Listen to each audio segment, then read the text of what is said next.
What if I were to suggest that you play a key role in the awakening world? And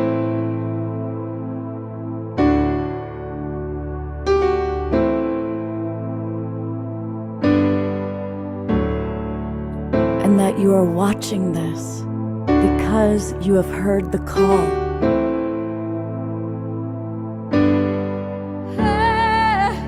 We can start right now by opening our hearts and minds.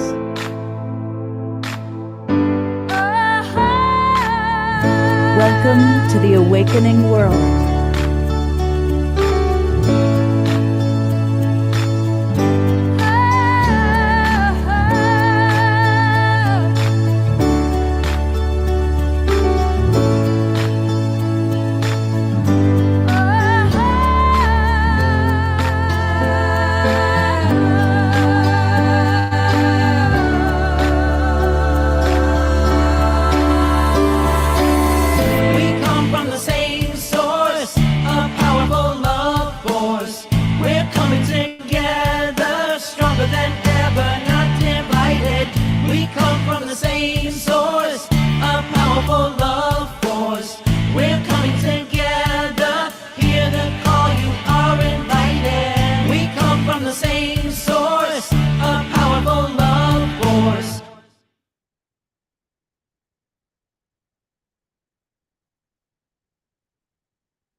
Good evening, everybody, and welcome to the Awakening World. Well, something very, very profound has happened. Many of you are probably aware of it, but we're going to go even deeper into it. And I am talking about yesterday, for the first time in history, the United States government began to release some of their files about what's happening with UFOs, UAPs. Government disclosure has begun. Now, it's not aliens landing on the White House lawn, and it's not President Trump with a little gray alien around his arm, but it's a very, very significant development. And so when that happened, I kind of shifted the course of the show a little bit and immediately asked Alan Steinfeld if he would come on, because he is Mr. Making Contact. He wrote the book, and he knows as much about what's going on in this world as anybody. So we're going to hear from Alan right away. But we also have some other wonderful guests planned, and I should be showing Alan while I talk about this. There he is. We also want to understand, okay, what does this really mean? I mean, so much is going on in the world. So we have brought on our favorite astrologer, and that is Maggie Ann Engel, now Bernstein. Very happy that she has that new last name, because that means she's married to our beloved Magic Bernstein. And she's going to really help us to understand what's happening astrologically and how to work with all of that. A little bit later on, we're going to have JJ and Desiree Hertalk also coming on to share with us what this really means with government disclosure. And to integrate all of this, we need a lot of music. So we've got a fantastic evening of music planned. Our beautiful, beloved brother Cornflower is back with us, and we're going to rock and roll with him 2 times tonight. And that, of course, means, by the way, Scotty Satori is with us, and we love Scotty, and we're going to be focusing a lot on Scotty as well tonight and his healing journey. Speaking of healing journey, Desiree will be with us providing prayer, and we have more music with Indigo Prophet, Tarek Bibi, and his partner, Carrie. They're going to provide some music for us early on in the show. And finally, speaking of music, of course, we want to start the show with the way that we always love to start our show. Our beloved co-host, house musical artist, the one, the only, the myth, the legend, Mr. Omashar. Greetings, Earthlings. I've seen too much to deny anymore. I'm finding out where I'm hurting hurting. The journey now is liberating, breaking down walls inside me. And now the door within my heart is open. Another aspect of me changes into light, clearing out the chalice of emotion. The sword of Michael keeps me free from worldly blight as I climb aboard this ship of wonders. Beauty abounds in my life. I've seen it all through my own eyes. Heaven and earth are merging, and now the door within my heart is open. Another aspect of me changes into light, clearing out the chalice of emotion. The sword of Michael keeps me free from worldly blight, and I know that I am crossing over, letting go of all that keeps me from my birth, taking steps into my highest journey. Joined together we will create heaven.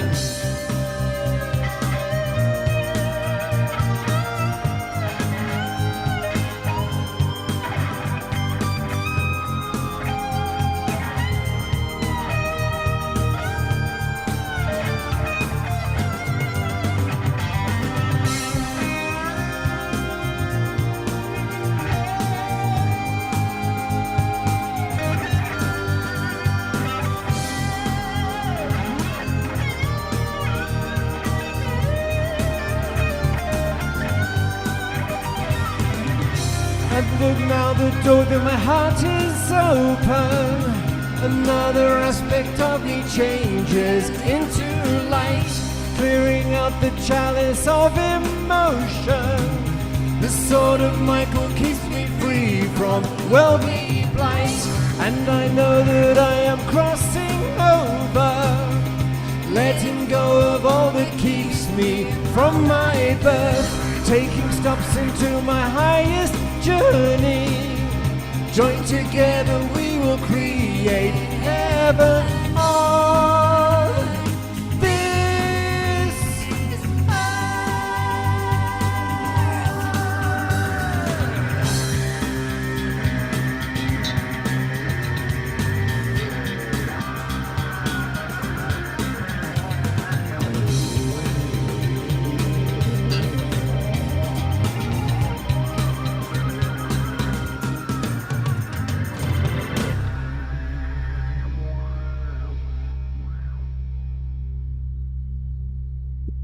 Wow. Absolutely. Wow. Let's go to gallery view. Now, I know I've heard that song before, but it sounded different this time. Did you play you played something differently?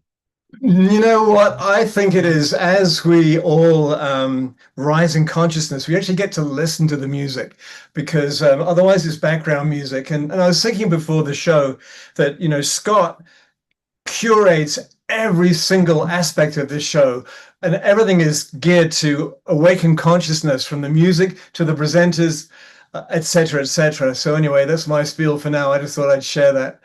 And yes, and so fun putting this little video together of all the UFO things that I could find. So anyway, thank you, Alan, beloved brother. It's this is your craft waiting for you. So there it is. Well, the combination of that song and the amazing video you put together, Bashar, thank you, thank you, thank you. My pleasure. Thank you. And the perfect lead in to our beloved brother, Alan Steinfeld.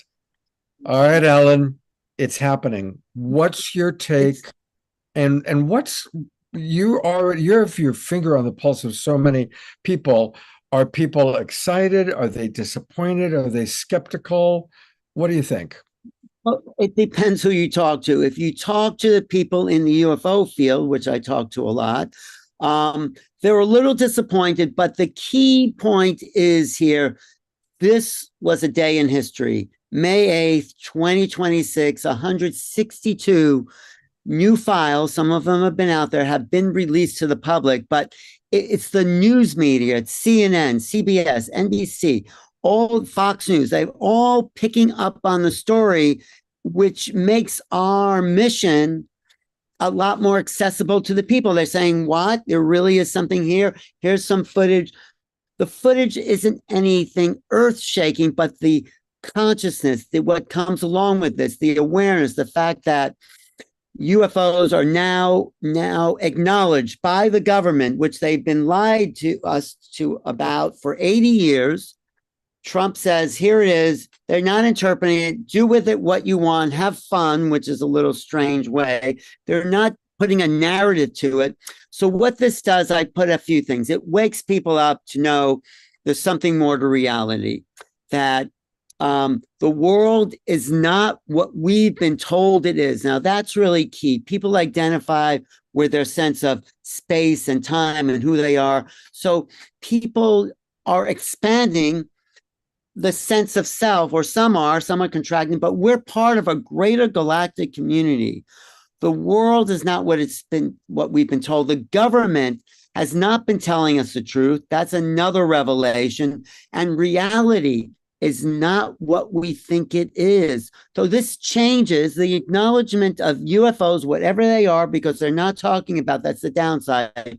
They're not talking about who's in these craft, where they're from, where are the bodies, which they have. But the upside is this has potential to change our understanding of history, which it has to do. It means we're interacting with a greater consciousness of biology. Obviously, evolution is not just a chance mutation where we live in a dead universe, which is what Darwinian evolution tells us.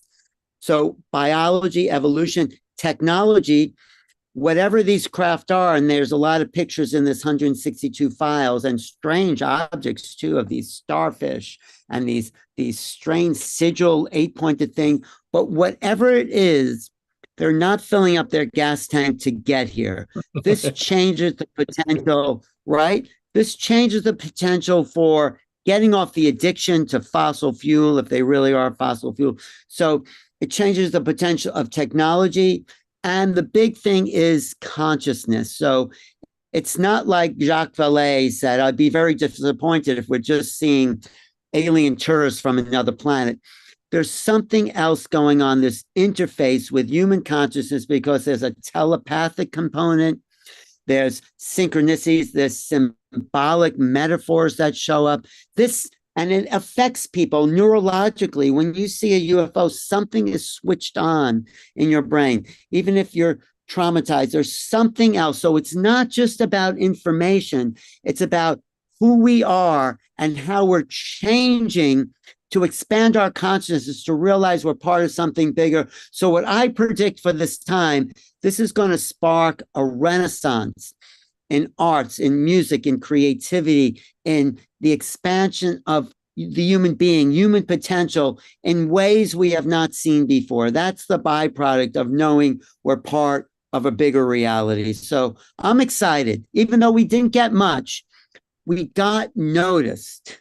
And the notice went out to the world that something else is going on than we have yet to fathom. So a lot of normal people are waking up. A lot of people have already been in this, say, okay, give us the meat, show us the alien, show us the body, show us the craft, and tell us what you've been hiding and why you've been hiding this secret for at least 80 or more years. That's the big mystery. Who's hiding it? Why is it being hidden? And what is the secret behind the secret? So I'm excited about that and more files being released and what Spielberg has to say. So that's a little taste, Scott, of the excitement that the world and you. Yeah, And that's I've great. got a Go thought ahead. and a couple questions for you. And I'm also Yeah. tracking what's going on in the chat box. And definitely, I want to hear from our global peace tribers that are in the Zoom room. Let us know, what are your thoughts? Right. So your question, you muted. I want to hear every question you have, Scott. Oh, there you go. Yeah. Okay. So I heard earlier, Alan did a wonderful interview with Steve Bassett and Brian Bell, which you can find on Alan's YouTube channel, New Realities, which I encourage all of you I'll to put go it in the to. chat. I'll Yeah, put pop it it in in the the chat. chat here. Because there's a lot of great interviews there with all the top leading UFO researchers.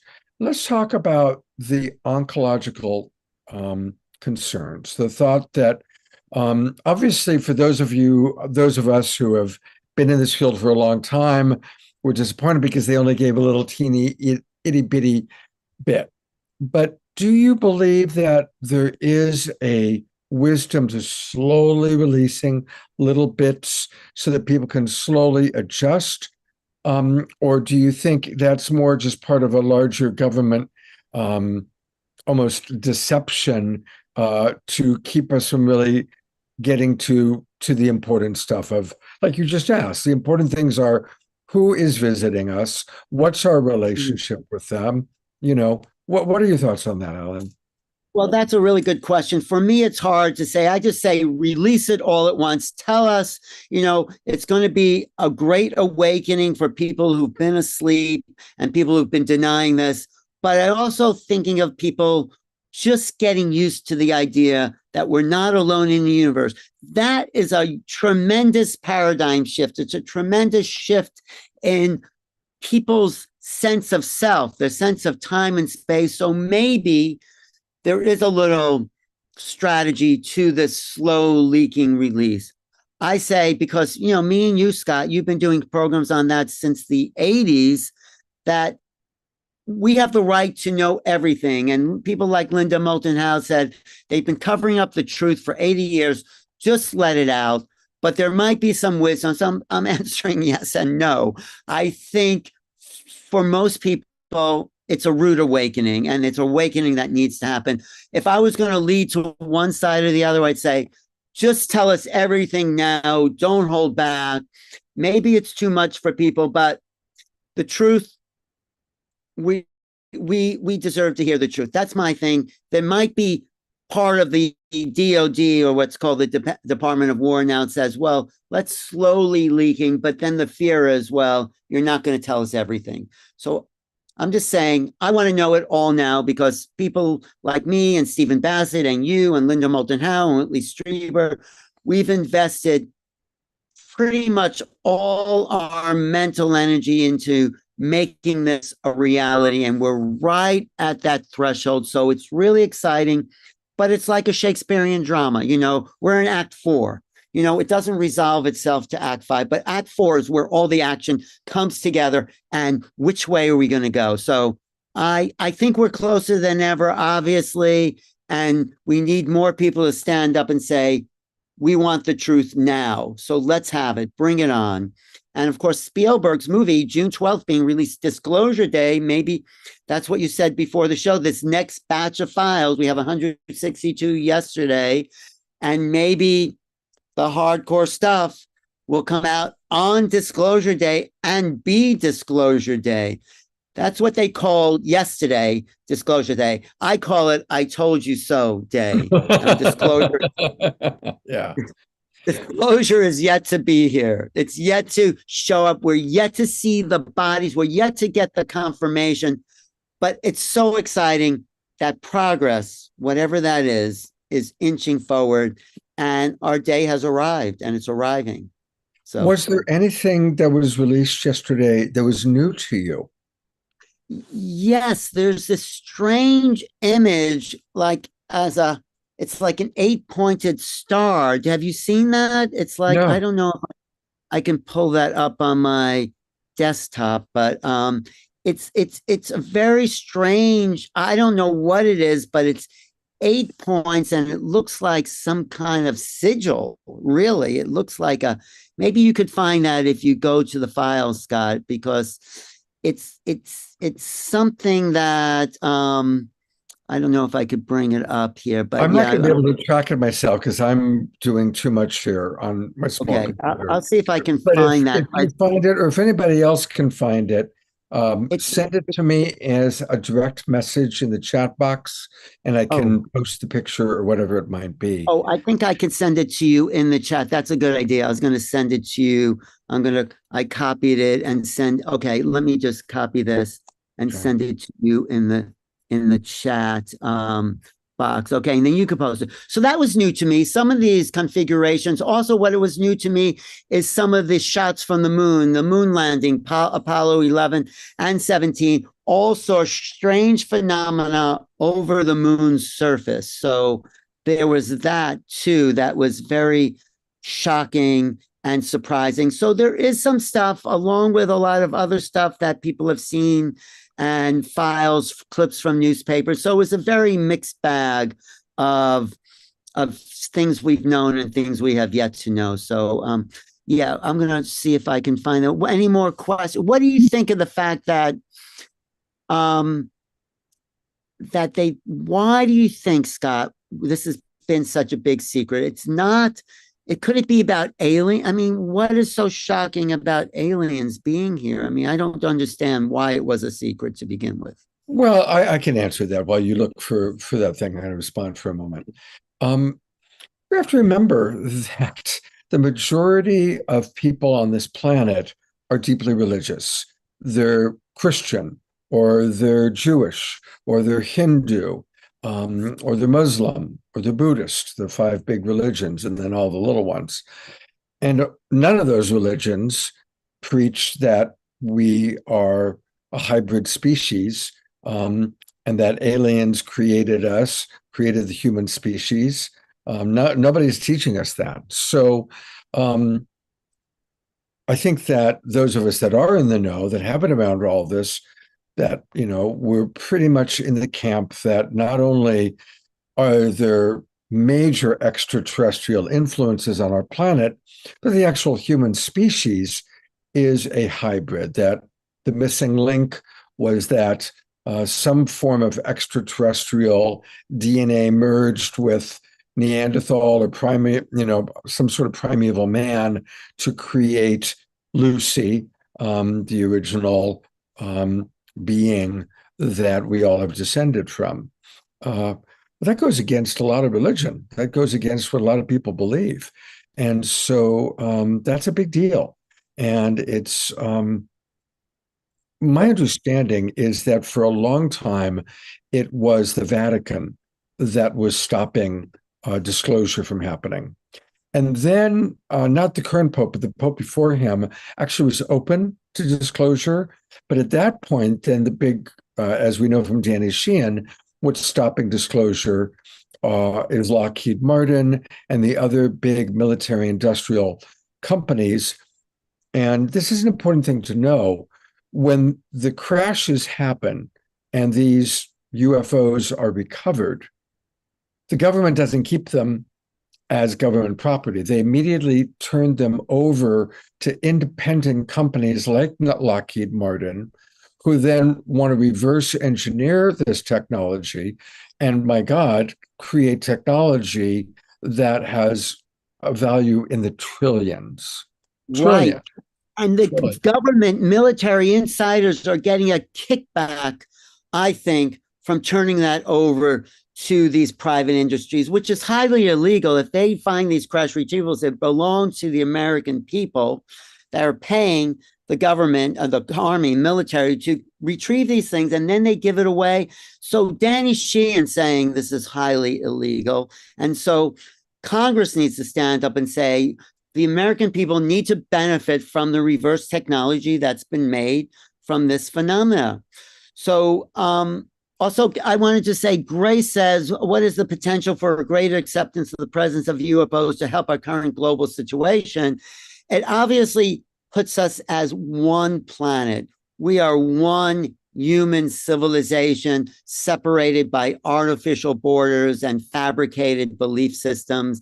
And we are really part of a bigger thing as a human race and it's part of a galactic community. So it unites us. It really is a positive upswing in who we are as a collective of people that just want to live their life. Most people are really friendly. You travel around the world, they're not interested in war. They're interested in just having a good life and loving their family, taking care of things, and being happy.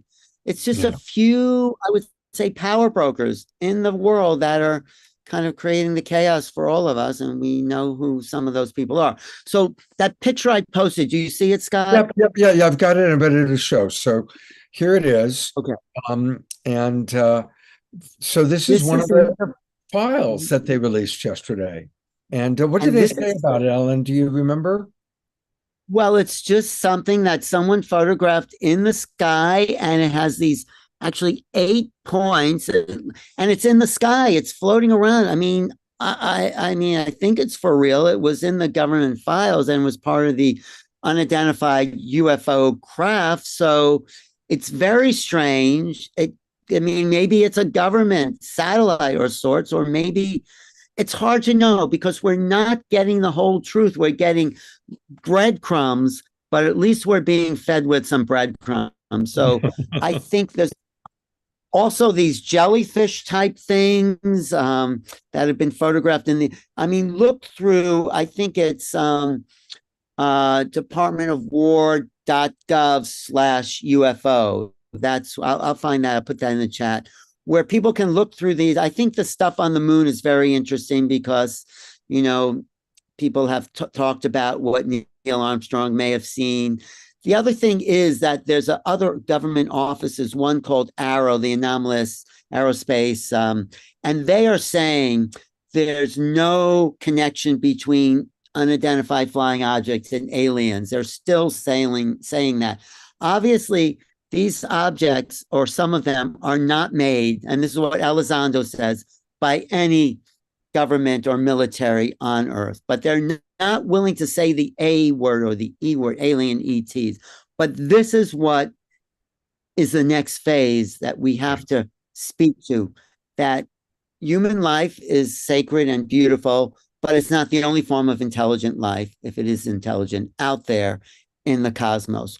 We have connection, and we are a hybrid. I do agree with you. Our DNA, Gary Nolan says DNA, who's he's a biologist. He says DNA is 9 billion years old if you look at the intricacies of it, and the Earth is only 4.5 billion years old. So obviously, whatever this molecule of life is, it's come here from someone else if you listen to that biology. So what I say is we're really exciting times. Pay attention. It's time to wake up, smell the coffee, and know we're part of a much bigger cosmology. And they have information for us if we can just get our act together, if we can just clean up our planet.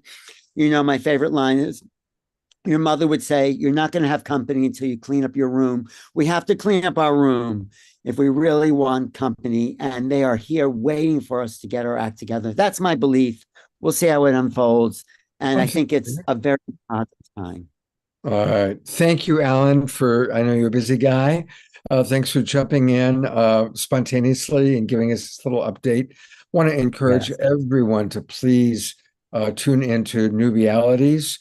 Also get the book. And Alan, please come to Contact in the Desert. And come to Contact in the Desert. I'm planning on being there. Alan and I are going to do a full show together on May 20th. We're going to have our next Making Contact edition of the show. So the whole show will be dedicated to what's happening. And we're going to have Captain Ron. And Captain Ron is the creator of Contact in the Desert. And Alan, tell people a little bit about Contact in the Desert. Why should they go? This is its 15th year. It is like the Woodstock of UFO Festival. It's where the community comes together. People like Eric Davis are going to be there. Jacques Vallée, the godfather of ufology. He goes back to the 50s. They're very important. George Knapp, Jeremy Corbell. These are people who are the all-stars, JJ and Desiree Hurtak, the all-stars of our community coming together, comparing notes, and taking it all to another level. It's where anyone can show up and and rub shoulders with people who have devoted their lives to this phenomena. Whitley Strieber is going to be there. Who else? There it is. And if you use the Captain 10 code, you can get a discount. Diane Powell, who discovered that these autistic kids are telepathic, and obviously the language of the universe is telepathy. There's some of the all-stars. Eric Davis has been in the inside for the last 30 years. He reported to Congress about crash retrievals. Our good friend Jimmy Church is going to be. It's Dahlia Burgoyne, who teaches mind sight, seeing through blindfold. Beatrice Villarola has taken pictures of stars over there, or seen pictures from the 50s to now, and see there what we thought were stars are really moving objects. That's Jeffrey Nuccitelli, just testified, military guy testified in front of Congress. Whitley Strieber, Avi Loeb, Chris Ramsey, Area 50, Richard Dolan's one of my favorite experts in the field. Thomas Campbell, a physicist. Chris Blutzo, he is like the UFO saint. Diane Paselka comes from a religious background, but she's very much studied the UFO phenomena with the American Cosmic. Julia Mossbridge talks about consciousness. Paul Hynek, related to, of course, his father, J. Allen Hynek, really is the one that inspired this movement. Carolyn Corey with the movies, UFO movies, A Tear in the Sky. Paul Smith, one of the early remote viewers. Hakeem Isler is putting on the Psy Games. My good friend Stephen Bassett has been following us for a long time. Anthony Peake, who talks about consciousness, psychedelic. Thomas Janes, a Hollywood guy, but very much into UFOs, bringing forward that from the Hollywood angle. Sarah Brexman Cosme, past life therapist. Simeon Hine, very smart person dealing with remote viewing and consciousness. Ritzberg talking about the simulation hypothesis. Another brilliant guy. D. Prasad, he is a scientist who had encounter experience and completely changed his understanding of science. A really brilliant quantum physicist. Jason Quitt is great. Yvonne Smith is one of the original past does not remote viewing, but regressions in the phenomena. Kelly Chase is great. There's Desiree and JJ Hertog. Alexis Brooks talks about the phenomenon, what the signs of contact are. Suzanne Manowitz is a good friend. She worked with John Mack. Brad Olson is a UFO historian. Bill Holman has the essence of the crystal skulls. The Mitchell has a skull. Van Hansen, Eric Rankin takes people to the giant rock. Mike Zelinsnik, he teaches a mind sight. There I am. Katie Page grew up on a farm very much like the Skinwalker. There's Tom Danheiser, the producer for George Noory. Darcy Ware, UFO filmmaker. Let's see, Captain Ron himself. Alex Stefan, really good telekinesis. He's going to be doing telekinesis demonstrations. So this is a cast of characters you're not going to want to miss, and anyone can go and get a ticket and be part of a phenomena that is the only thing that's really happening around the world with this intensity about UFO knowledge and other high transformative conscious activities. So next time I'll play my show about that. Did you see it? My UFO anthem. Okay, Scott, thanks for the opportunity. Alan, thanks for being with us tonight, brother. Thank you. Okay, it's really it's an fun. adventure. Let's see how it goes. A whole new reality we're going into. Yes. Okay. We're going to have a lot of wonderful music tonight because we definitely need the music to integrate everything that's happening. And I'm really excited because I got a response from Tarek, who we had on the show a couple of years ago through Soul Search. He said, hey, my partner and I have a new song. We want to share it and premiere it on your show. I said, let's do it. So Tarek Bibi and Carrie are going to be sharing their version of the Rainbow song, Home, and it's going to be released on May 30th with healing codes to feel at home. And so as our beings on this planet, he's a conscious rap artist. He has 5 healing albums online, 30 music videos shot in different parts of the world. He's always all over the place. And you'll find him under the name Indigo Prophet. And Carrie Mukti is a spiritual singer, songwriter. And welcome, both of you to the Awakening World. Thank you, Thank Scott. you so much. Thanks for having me back. And Carrie is a dear friend of mine, and we're so honored to share the song "Home" for all the starseeds out there that feel like you're so far from home. We can always come back to that part within our being, no matter what happens on our planet, no matter where we are on the planet. There's always we can always come back to ourselves. And when the song's out, it's going to have a whole bunch of healings to heal. Not feeling at home. If you were in Atlantis and Atlantis sank and you experienced that, or if you feel like you're so far from your home planet, to heal that wound, because it's a real thing for us to feel, where is our home? So to heal that and to create safety within our nervous system with all the things happening on our planet. So there's a lot of healing in the song when it's out. And there's a video coming out soon. We'd love to come back here and share with you guys the full video with the magic of Costa Rica and the rivers and the mountains here. And you're coming to us from Costa Rica right now. Yes, sir. Chiripo, the sacred mountains of Costa Rica. Wow. How Get on the wonderful. mic a bit more, Tarek. Yes, you got it, my man. Thank you. All right. Well, we are looking forward to hearing your song. All right. Enjoy, guys. Soak it in. Thanks for letting us serenade you guys. Take it away, Carrie. Home, I am home. I found a place to heal my soul. It is right here. We are right here. Between the hills, the stars, the sun, the river so clear, the river so clear. Psychedelic fun guys got me having fun times. I be doing deep dives, closing both of these eyes. Now we finally realize we can free our own minds. After every sunset, there will be a sunrise. Remember where you come from. Fear no need to run from. Following the natural flow, beat of our own drums. We shall overcome, not succumb to these dum-dums. No one can win until we have all won. Home, I am home. I found a place to heal my soul. It is right here. We are right here. Between the hills, the stars, the sun, the river so clear. So clear. River so clear. It went through the leaves, found a place to live happily. Living is fantasy with a rainbow family, learning simplicity. Underneath the sacred tree, my eyes can finally see the truth of this reality.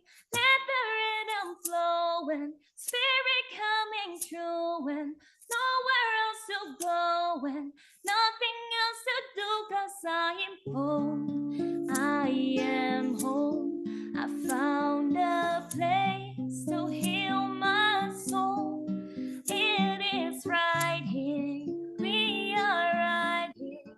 Between the hills, the stars, the sun, the river so clear. So clear. River so clear. Yo. You could be the greatest, blessed and highly favored, burning of the sage and reading sacred pages, choosing what is safest, can't be overrated. Regardless of these obstacles, I know that we can make it. We are different races, come from different places, ready for the next evolutionary stages, mastering the basics, embracing what we're faced with, elevate, activate, remember you are sacred. Home, I am home. Found a place to heal my soul. My soul, It is right here. right here. We are right here. Between the hills, the stars, the sun, the river so clear. So clear. The river so clear. So clear. Home, I am home. I found a place to heal my soul. It is right here. We are right here. Between the hills, the stars, the sun, the river so clear. The river so clear. Wow.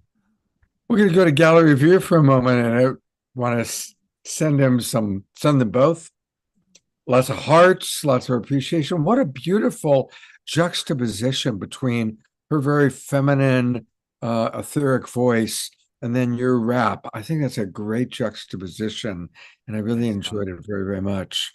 Thanks, Scott. Appreciate you A guys. few, We'll put our music links in the chat for you guys. I want to read a few of the comments that are coming in. I'm going to go back to the two of you while we're seeing this. Omoshar writes, perfect transmission, both of you. Thank you. Dr. Laura writes, you two are fabulous. Such a beautiful voice. New realities. Here we go. Scotty Sue says, if you need a shot of vibes up in the morning, put on Infinite One from Tarek. And again, you can find him, Indigo Prophet, all over places that you get music. Thanks, Scotty. Appreciate it. Kathy writes, I feel the resonance with Carrie's voice, and I love Tarek too. He's also a fantastic healer. Aha. Maggie writes, so beautiful. Such a lovely, lovely, loving transmission. Thank you both so much. And yeah, when your video is ready, let us know, and we will look forward to having you back on the show. But thanks for dropping in. Did the aliens drop you off? Or you gonna zoom back to Costa Rica? Yeah, we are the aliens, and we are the disclosure. We are that, all of us here. Yeah, All love of you those guys. things. All right. Thank you so much. Thank you. See you soon. Stick around. We've got a great show ahead. Well, speaking of great show ahead, we're kind of now coming into the centerpiece of the show because, of course, obviously we talked about disclosure, but there's so many other things going on in the world. Many people believe we are closer to the possibility of nuclear war than at any other time since Hiroshima and Nagasaki. Nobody really knows what's going to come out of the current crisis and war that's happening in the Middle East. Climate change. I mean, I think we all know that climate change is this very real thing, and most of us have been impacted either through wildfires or increased hurricanes, and all the other craziness going on in the world. So it's like, wow, what's going on? Well, fortunately, we have Maggie Ann Engel Bernstein with us tonight. And she is an incredible world-class astrologer. And just yesterday, I had the wonderful blessing of receiving a reading from her. Now, I'm 70 years old. I've been around a long time. I've had a lot of astrology readings, a lot of people reading my chart. I got more out of the reading from Maggie yesterday than I've ever had because it was very clear. And she's so tapped in. And she's got this beautiful combination of looking at it and seeing the astrology and the science of the astrology, but then bringing it into helping me to understand how it impacts my life. And I've asked her to do the same thing for us. I am going to introduce a little bit more about her. For some of you who've seen her before, she was on the show before. But those of you that are new, she is an evolutionary intuitive astrologer, a sacred site retreat facilitator, an angel book author. We had her on the show about that before, and a registered hospice nurse. What an incredible combination of skills and the hospice work. I mean, she's just got this big heart, as well as this brilliant mind. And she's been doing hospice work for over 20 years, by the way. She started when she was 5. Through astrology, retreats, compassionate guidance, Maggie helps others reconnect with the sacredness of who they truly are, to awaken to the love and wisdom within. She brings a deep sensitivity to energetic and cosmic shifts, and she supports her clients, which hopefully are going to be some of you now, in really accessing and aligning your soul's path, navigating life with greater intention, presence, and heart. So we are blessed to have Maggie in our awakening world and in our presenter's chair tonight. And welcome back, Maggie.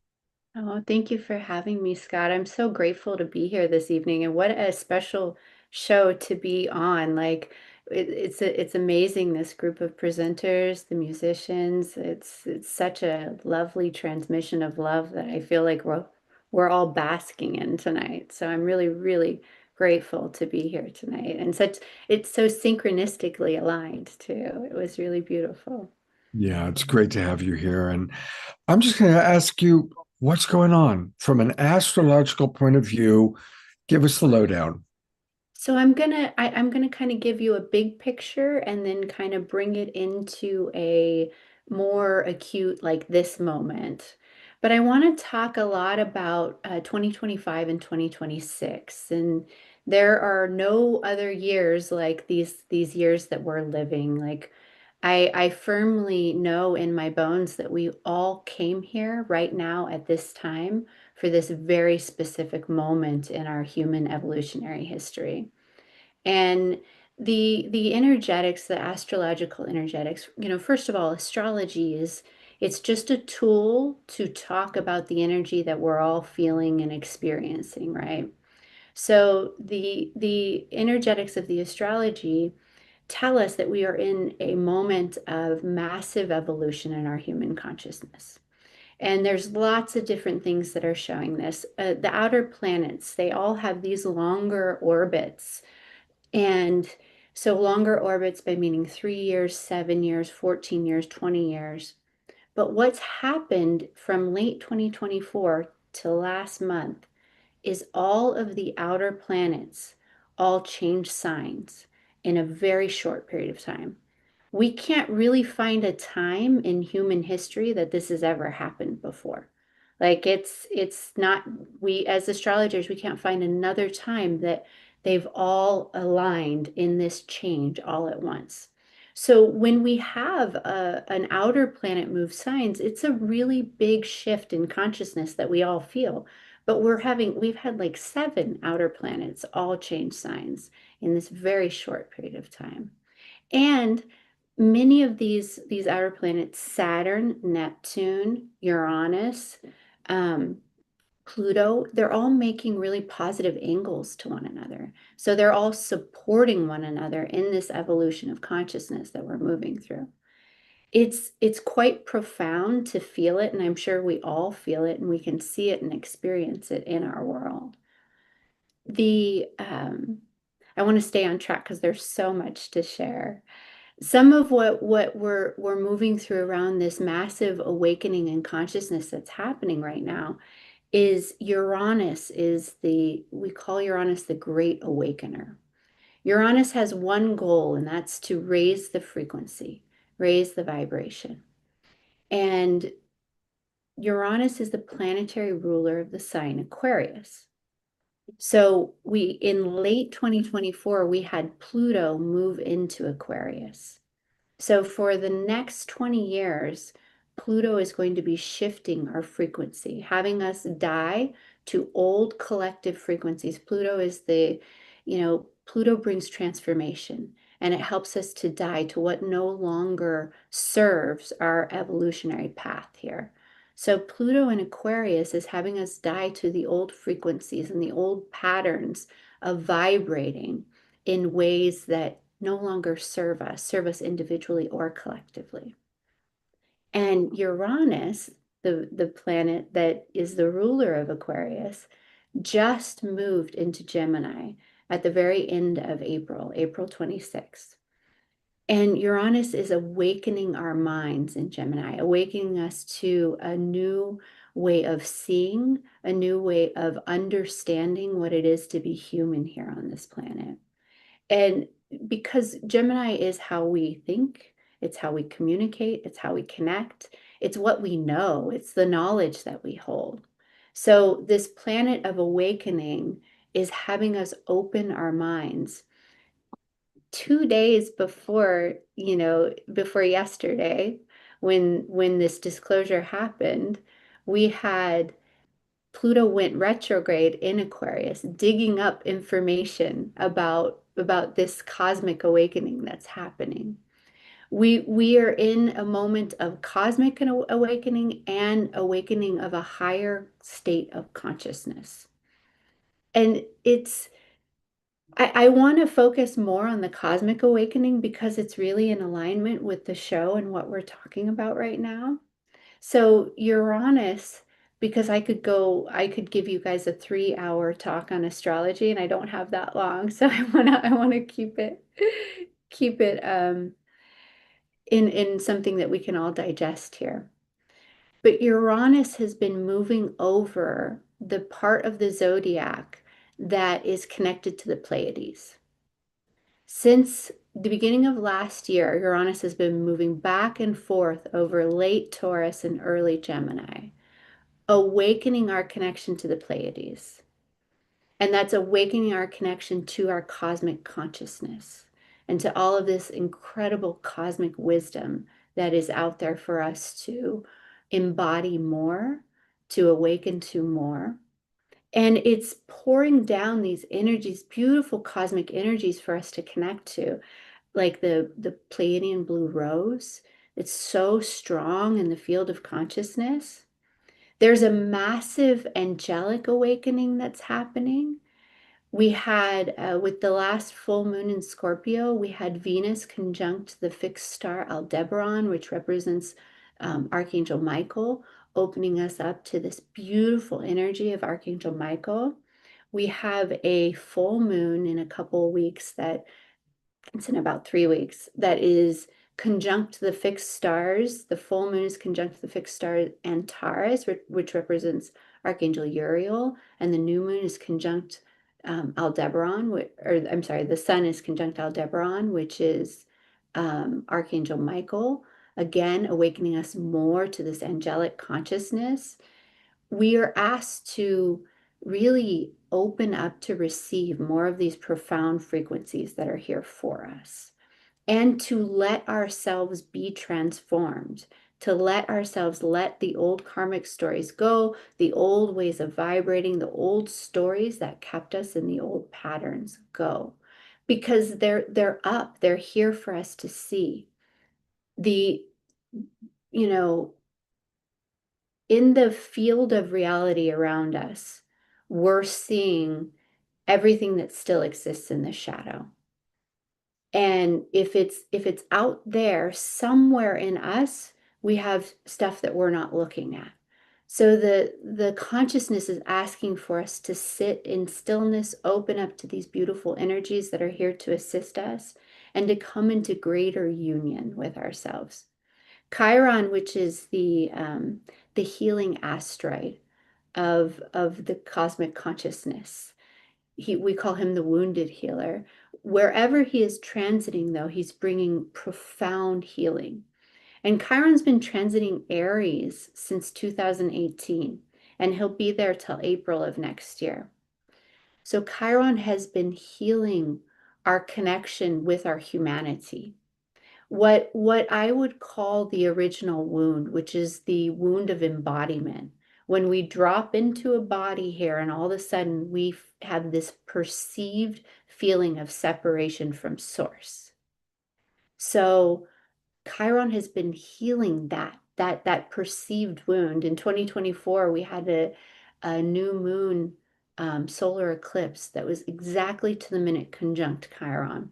And this was a peak moment in this Chiron and Aries cycle, calling for us to come into deeper unity with ourselves, deeper unity into our, like, we're divine and we're human, right? And we're not separate from our divinity. We are our divinity. We're our divinity living in a human body here. And that's what's being healed right now. In February, we had Saturn and Neptune conjunct at 0 degrees of Aries for the first time in over 6,000 years. And that is a profound moment that marked this incredible moment in time of us coming into greater responsibility for embodying our divinity in our human story, right? For being God and human all at once. And that's what these next cycles are all about. How do we live embodied fully as God and human? Not up here and only in the light, and not down here and only in the ego. How do we divinitize our egos, right? And all of these cycles are pulling up all the ways that we are not there yet for us to see and for us to look at. But the beautiful thing about the cycles and where all the outer planets are is they're working in harmony. Over the next 3.5 years, Saturn is making us be responsible for our humanness, making us be responsible for our egos, making us be responsible for our actions and our behaviors and our masculine energy. Neptune in Aries over the next 14 years is dissolving our attachment to our ego identity, to all of the things that we've attached to and identified with, which are out of truth of the reality of who we really are. Like I said earlier, Pluto is having us die for the next 20 years to the frequency that no longer is here to be held in these bodies, the frequency of the old, the frequency of what has been that's not moving forward with us. And for the next 7 years, Uranus is awakening our minds. And so, and then they're all working together. They're all in this beautiful harmonious angle together. And the truth is, that's not what we're seeing in the external reality because we have to dig up everything that is not that. And these planets will do that. They will dig up the old frequency. They will dig up the old pattern. They will have us see it so that we can take responsibility for it and transform it. And it starts, what these planets are really saying is it starts with us as the individual. What are we doing in our moment to moment embodiment to connect to our hearts and to our divinity in each and every now moment and bring ourselves into union with all of our fragmented or shadow parts or places where we're rejecting parts of ourselves? How do we dig that up and bring ourselves back into union, back into love, into the fullness of the love that we are? So the nodes are preparing to move into Aquarius. Wherever the North Node is, the North Node is pushing the evolution of consciousness. And wherever the South Node is we're releasing.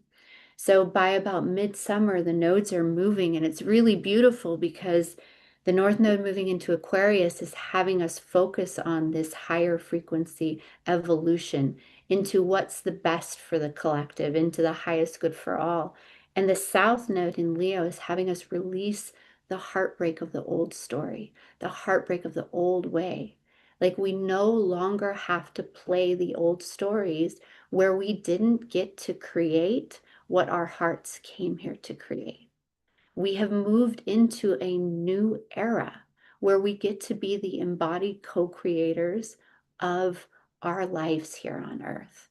And all of the energies are supporting this, and it's happening. Manifestation is picking up. We have, after Uranus just finished its trek through Taurus over the last 7 years, elevating our sense of inherent worthiness. We are all inherently worthy to be embodied as full co-creators of our reality with Source here, to be directing our lives and creating from our hearts and manifesting from our hearts what our souls came here to do. And we now own that full inherent worth. We have the ability to, that template of consciousness is now fully offered to us. And we're stepping into that and we're moving forward to that. So the key in these moments are to continue to bring ourselves back to our hearts in each and every now present moment. Continue to open up to connect to our inner guidance, to our source message. All of the answers that we need are right here. They're all right here. They are not out there. They are right here. So I'm so excited to share about this moment. I'm so excited that we're all here. I'm so excited that we're awakening more to the consciousness that is here for us and that we're stepping forward in the evolution of this. We have a beautiful new moon next week on Saturday, Saturday, May 16th. We have a new moon at 25 degrees of Taurus. and it's activating the Pleiades. So there's been so much Pleiadian consciousness and so much cosmic consciousness that is just pouring down because of Uranus going over these points for the last year, but it's peaking with this new moon. And this new moon is also conjunct to the asteroid Ceres, and she's the divine earth mother of harvest. So new moons are their seeds being planted, their new cycles being started. And this is a new cycle. 25 is the grand master degree of spirit of source. And this is a new moon where we can absolutely move into this embodiment of this inherent worth of reaping the harvest that we are here in her inherently worthy to open up to and to awaken to. We have Mercury at 28 degrees of Taurus, and all of this is in a conjunction to Uranus at 1 of Gemini. So we're here awakening to the new story where we hold the inherent worth of our divinity and our moment to moment reality and moving forward, manifesting from that place. It's profound. It's like the best new moon of the whole year. So I encourage all of us to get really intentional about this new moon, about what we're here to open up to. I know I spoke to the cosmic blue rose or the blue Pleiadian rose already. It's a huge signature with this new moon. It's a sacred tool that can help us to clear our fields. It brings divine feminine consciousness, wisdom. It helps us to, I'll put a blue rose in the middle of a room if I want energy to help to transmute and move. We can use it through our chakras. Like we're awakening more and more to our ability to direct our reality through our ability to manage energy with our beautiful cosmic, like natural powers that we have. We all can utilize these beautiful tools, and the energies want us to empower ourselves more, to ask for help more, to connect more, to talk to the angels, to talk to our beautiful cosmic helper beings. Like there is so much benefic energy that is here to help us. And not only help us, but to help everyone, right? We're in this beautiful community here. We are already awakening so much to the love that we are, and we're embodying that so much in our moment to moment reality.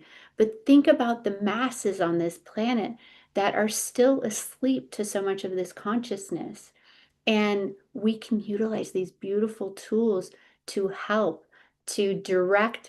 My beautiful beloved and I were just in Egypt, and I was sending blue Pleiadian roses to the leaders of the world.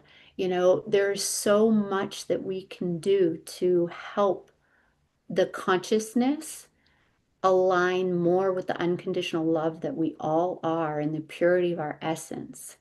And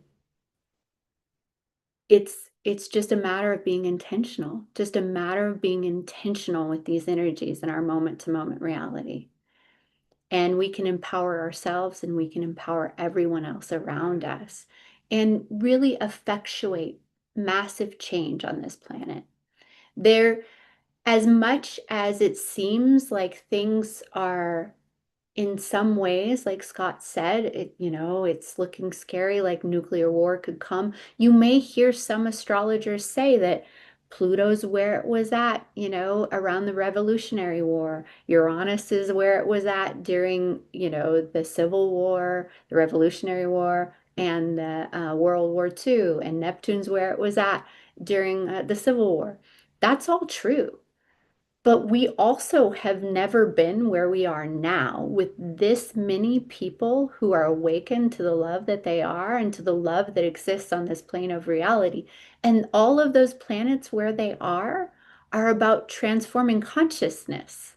They're about shifting, and they're about claiming inherent power. I see that somebody wants me to speak about ascension symptoms. Absolutely. There's so much high frequency pouring into the planet, especially as Uranus has gone from 27 degrees of Taurus to 2 degrees of Gemini, which it will be there for about another month and a half. And so what that means is with Uranus going over the Pleiades, it's opening up this huge portal of all of this high frequency energy that's just pouring onto the planet. And we would all love to believe that high frequency is like, oh, that feels so nice and good. And and the truth is it's electricity. And yes, it can feel nice and good, but when it hits density, it can absolutely feel hard and it can feel heavy because it wants to move that density. It wants to shift that energy. So you could be feeling, I mean, really, honestly, since last fall, many people were feeling very tired. Um, yes, like water against a dam. Absolutely. It's like it, it brings a lot of fatigue. It can bring ringing in the ears. It can bring an electric feeling that feels uncomfortable in the body. It can bring anxiety. And it can be hard to sit still in the body with these high frequency energies. And the key with the Uranian energy is to be in non-resistance to it. All that it wants to do is to flow and to raise the frequency. And it will do that by any means necessary. And it will knock you down if it has to.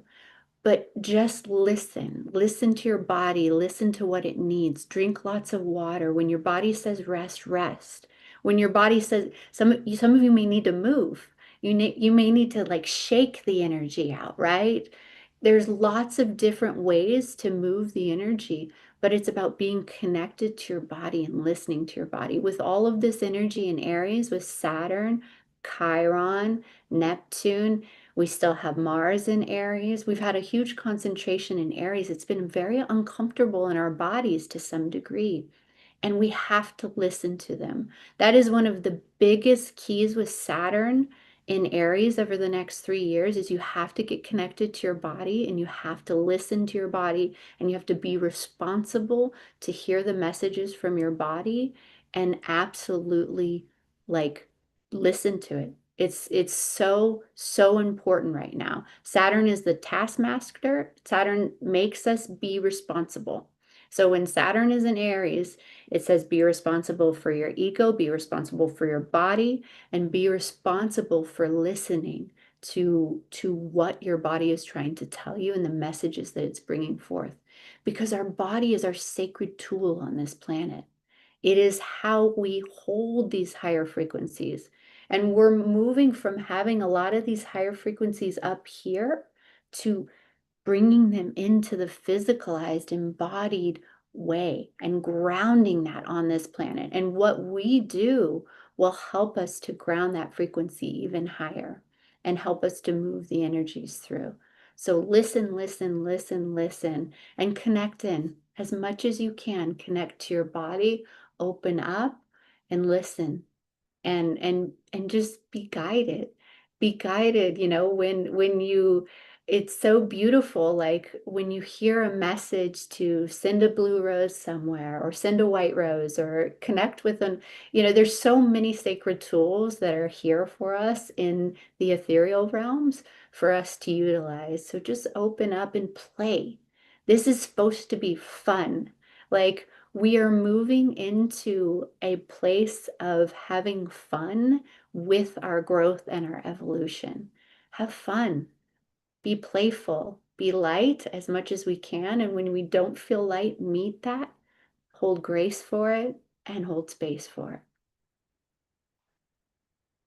it. I'm so grateful to share, and I could keep going on and on, but I also want to leave room for questions. Well, I want to read some of the wonderful comments coming in. First of all, Maggie, thank you for painting such an optimistic, inspirational understanding of what's happening. So I am going to read some of the comments that have come in, and I think there might be some questions there.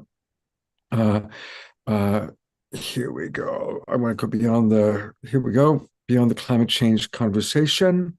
Amushar writes, absolute clarity, Maggie.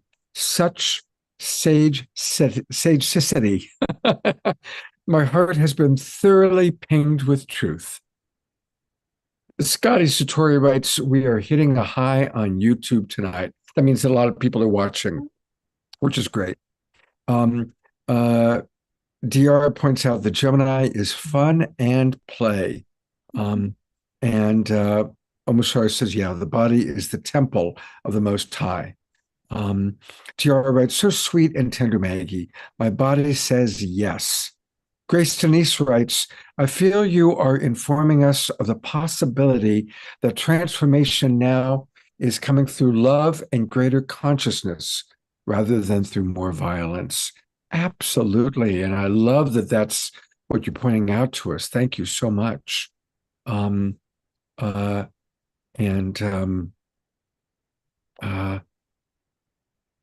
Susan Blomquist points out how so many people are doing big work helping those that are needs. You already spoke about ascension symptoms. Thank you very much. Connie Baxter Marlowe writes, wow, Maggie, brilliant, positive, and inspiring. Look at the energies that are supporting our journey on the evolutionary upward spiral. Such an important message, and so right on that you are supporting everything that I see. This is Connie, that Connie sees and knows to be true. So they're really resonating with you. Ayada writes, Maggie, that was incredible. Do you have that basic message in written form anywhere? We're going to go to her website in a moment.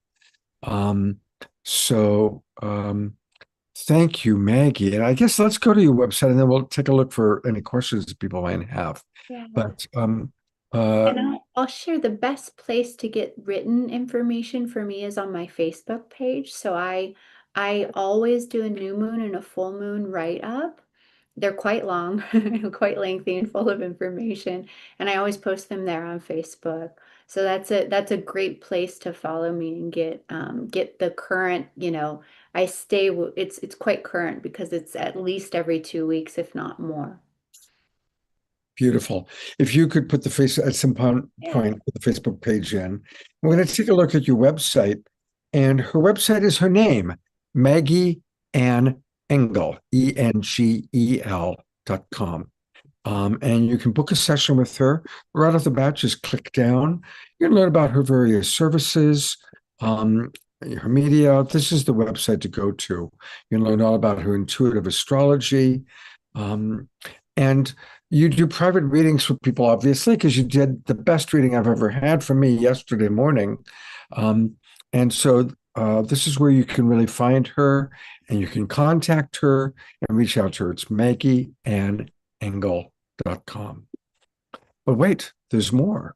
Maggie is married to one of our favorite people, longtime friend and colleague, and at one time client of mine. She's married to Magic.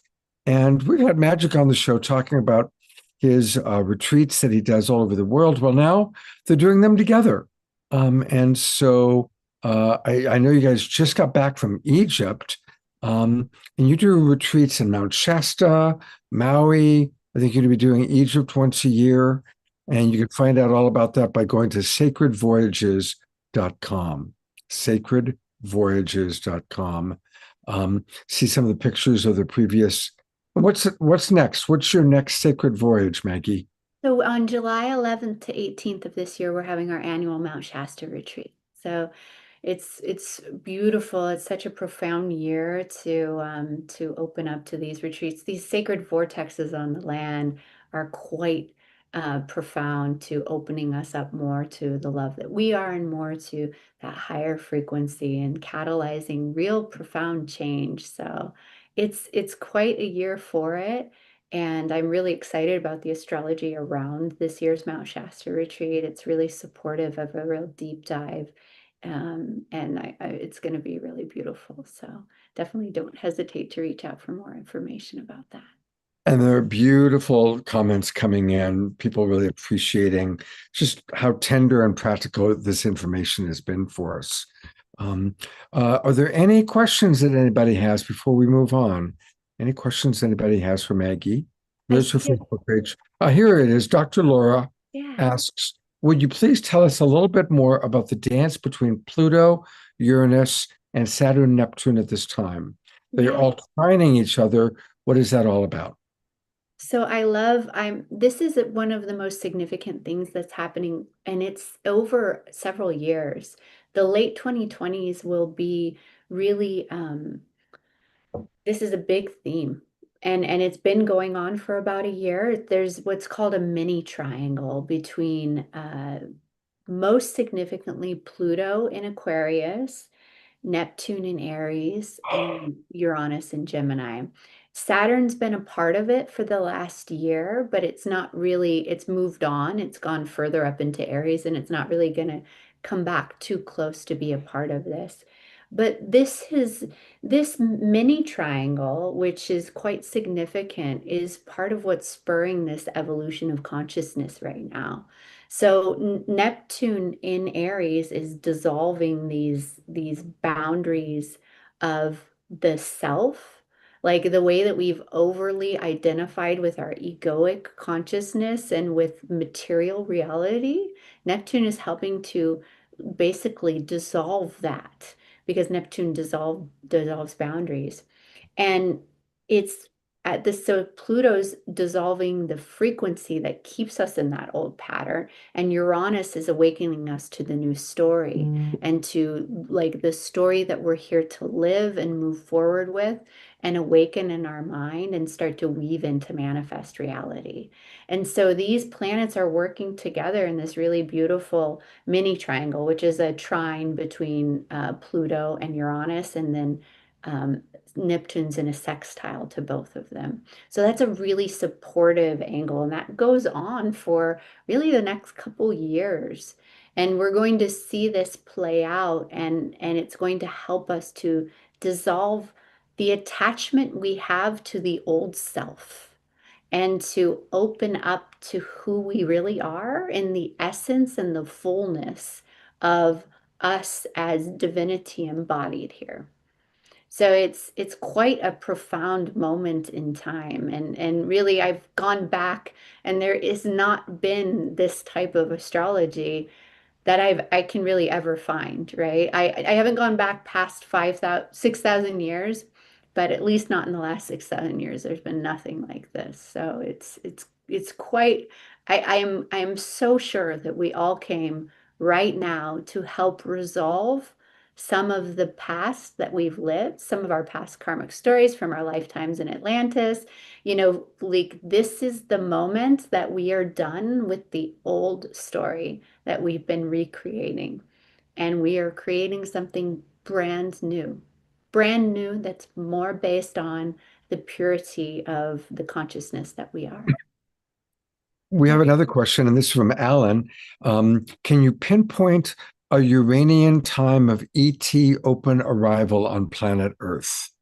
And I know that during before in the green room, you were talking a little bit about what's happening astrologically and why disclosure is happening now. So if you could repeat that for our general audience, please. Yeah. So what was really cool, because the disclosure happened yesterday in like the wee hours of the morning yesterday, the moon went into Aquarius. And so Aquarius is the sign that is ruled by Uranus, which is alien, which is, you know, alien. It's Uranus and Aquarius represent like a higher state of conscious, the higher mind, the divine mind, and connected to all things alien. That's where you see all things alien, right? Or cosmic consciousness too. So having the moon, it was like the moon went in to Aquarius and we were all emotionally ready for this disclosure. The moon quickly made a trine to Uranus, which is a positive angle to Uranus, and then it made a conjunction to Pluto and a sextile to Neptune. And it's like helping us to open up to this information. And then and a couple days before Pluto went stationed retrograde in Aquarius, which is us opening up to past information that is around the disclosure. You know, as far as like what will bring like full disclosure, it's really interesting because what you were talking about in the green room, Scott, was, you know, the movie comes out on June 12th. And I think that you were saying that you heard that that's the next update in disclosure. And what I looked at the astrology for that day is that's the day that Mercury goes into shadow in Cancer, which is the sign of the moon. And it's really interesting because when Mercury goes retro, going into shadow means it's going into the period, the area that we're going to be reviewing information. So it's quite profound because I think that the Mercury will be fully out of shadow August 6th. So we may or may not get information during that time. If I had to make an informed hypothesis, it would be that sometime during Mercury either being shadow or in retrograde from June 12th to August 6th, there could be a significant release of information, and we could awaken more to what we already are in a true tangible information type of way. Wow. Um, Susan Sapith is asking, what is your interpretation of squares and what is your interpretation of anaretic 29 degrees? Yeah, so squares are their growth points. So I think about one of my my most profound astrological teachers. He taught me this analogy. It's like two cars coming to an intersection, right? And they both have to move forward at the same time. They're going to. And for a while they'll do this, and that's really uncomfortable because they just keep crashing into each other. But what a square calls for is a growth and an evolution. So this car needs to learn how to fly, and this car needs to learn how to tunnel underground because they have to learn and grow. So a square can be uncomfortable, but it's only if you're not willing to evolve. A square calls for an evolution of consciousness. So, Beautiful. um, Thank you. yeah, and 29 degrees is the anaretic degree of any sign, and it also comes with a degree of challenge, but it's because it holds the entirety of the energy of the whole sign. And it's like a mastery of that consciousness. So like 29 degrees of Taurus is a mastery of the Taurian consciousness. So you're called to like a greater responsibility of that state of consciousness at 29 degrees. So if you have any personal planets at 29 degrees, you're called to be a master of that and hold that consciousness in integrity. So it's really it's the most evolved you can be, but you're also called to a high degree of integrity, if that makes sense. Beautiful. Well, Maggie, thank you so much for just this incredible presentation. It's been so inspiring. And I'm going to actually have our friend Connie make an edit just of your presentation so that people can share it with others. And we'll do that edit in the next few days and post it on our favorite segments list and send a copy to you. Thank you so much. Thank you, Scott. And I want to share, I'm just going to share in the link that anyone can book a 15-minute complimentary discovery call with me. And so I'll put a link to that in the chat. I'm really open to that, and I'd love to chat with anybody who has any further questions. So Oh, thank that's you very so much kind. for having me. Thank you, Maggie, and give Magic a big hug and stick around. We still got a lot of amazing stuff that's going to happen tonight. So thank you for Thanks for being here. having me. Love you. Love you. All right. Well, speaking of love, we all love Scotty Satori, and I'm going to bring her up here for a moment. And then we're going to have a cornflower song in a moment. But where are you, Scotty? Turn on your camera, buddy, so that I can Sorry. find you. There he is. Hey, Scotty. How you doing, buddy? I'm good. I'm in New Mexico right now, and my brother gifted me tickets to these healing sacred springs, Ojo Caliente in New Mexico.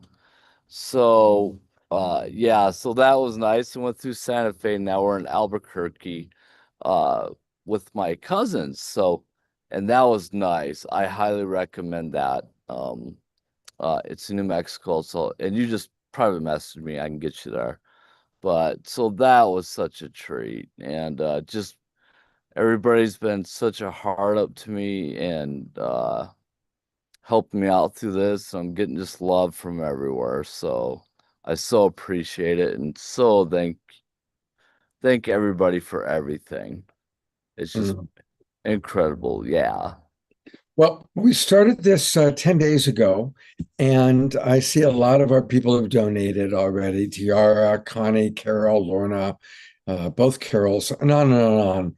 Now, listen, it's at 4,928. We got to push it over 5,000 tonight. We got to do that. So I'm going to put into the chat box the link, and I'm also going to do the QR code in a moment. But everybody, come on, let's push it over the 5,000 mark. It's not going to take much to do that. And whoops, boy, I'm having all sorts of trouble there. But I'm going to put that link in the chat box in just a moment. And how wonderful, Scotty, that we get to have our beloved brother Cornflower. And I know you're a big Cornflower Yes. fan. I'm So it's telling you, perfect. music will do it. Music will do it. Yeah. What's your favorite thing about Cornflower and his music? What about it is Oh, be prepared to dance.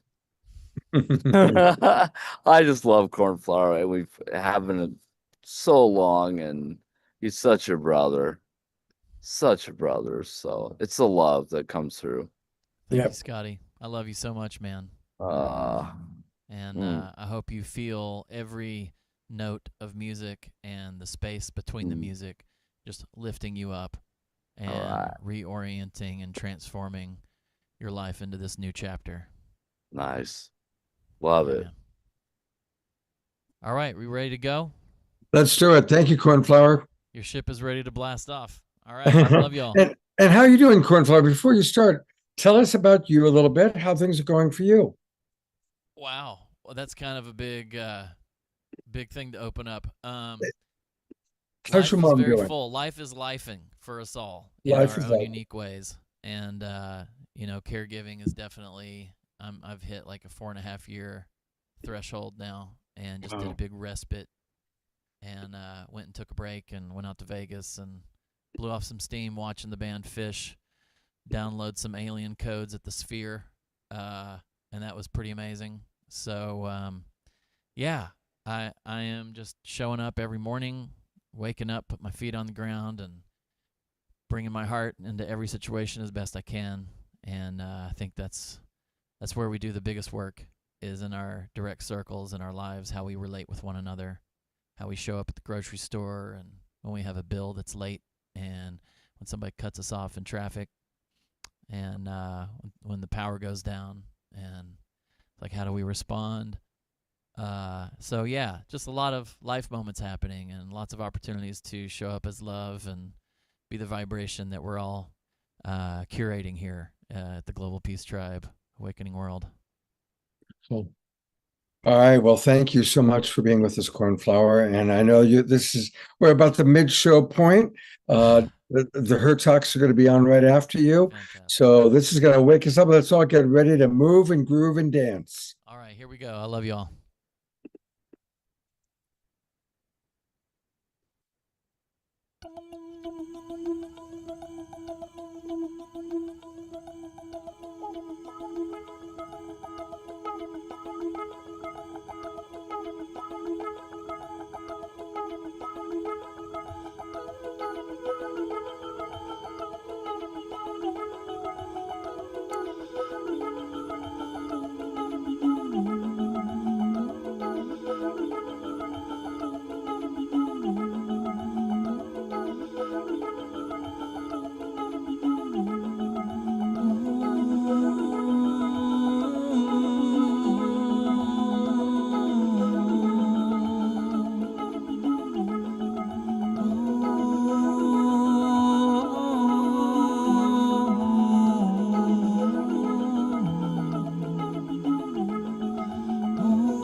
Oh, there's nothing like cornflower. You are one unique dude. What amazing. Just amazing. And how perfect to have the cosmic cornflower on this show tonight, where we are all about what's happening with disclosure, astrology, just extraordinary.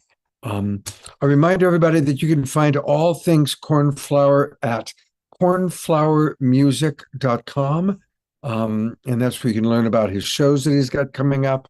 You can check out his music, you can stream it. There's a lot going on. But I really want to encourage everybody, if at all possible, to join. Click where it says join, and you get your free song by joining. Put your name and email address in there. But join his program, just like we support Kristen Hoffman, we support Nina Gray, we want to support Cornflower. And if you do the monthly music subscription, that way he knows he's got a little bit of a monthly tune-in coming in. I'm going to accept your cookies there, Cornflower. So please do join now. It can be as little as $3.33 a month. I think I always come in at $11 a month. And I'll put that in after we hang up. I did that once before and said, Scott, your credit card information is there, so I got to be careful with that. Yeah. Cornflower is going to close out our show tonight, so he'll be back. And between now and then, please join his program, join his music program. And a quick addition. Yes, Brother sir. Scott. Yeah, I'm playing only a few select shows this year. I'm only a total of 4. 2 of those are festivals. The first one is in June 17th through 21st in Edmonton, Kentucky. It's called Playthink Festival, and I'll be offering my concert experience, my sound bath, and my Yumi Wee circle singing experience. And those are all very rare offerings on top of a year that's very slow for me because of my mom's care. And then the second one I'm really excited about is at the Ohm Festival in Arlington, Vermont, July 30th through August 2nd. And that's at theohmfestival.org. And if you put in Cornflower 10 when you're getting your festival pass, you get 20% off your ticket, which is basically a day for free. And that includes Liquid Bloom of Desert Dwellers, Sierra Marin, and Nico Suave and the Mothership, which features Cotter Ellis of Goose, the band Goose. So hopefully you all will be joining us. It's going to be a fantastic weekend of music, magic, and yoga, and a bunch of other presenters. Movement themed and wellness themed. So hope you can make it. Beautiful. And I put that into the chat box for you, brother. And as Tim puts it well, Cornflower, you are the medicine. So thank you very, very much. Yeah. Well, there are certain books that are like the books of our time, the books that most of us have read, that shaped the way we think. Autobiography of a Yogi is one. Richard Bach's books, Illusions is one for me, certainly. And one of the great books is The Keys of Enoch, written a long time ago by J.J. Hertog. Now, most of you probably know the story, but anybody who doesn't, J.J. had an extraordinary experience of being taken into another dimension where he was shown many things and had an expansion of consciousness. And he's been with us for decades, helping guide us along the way.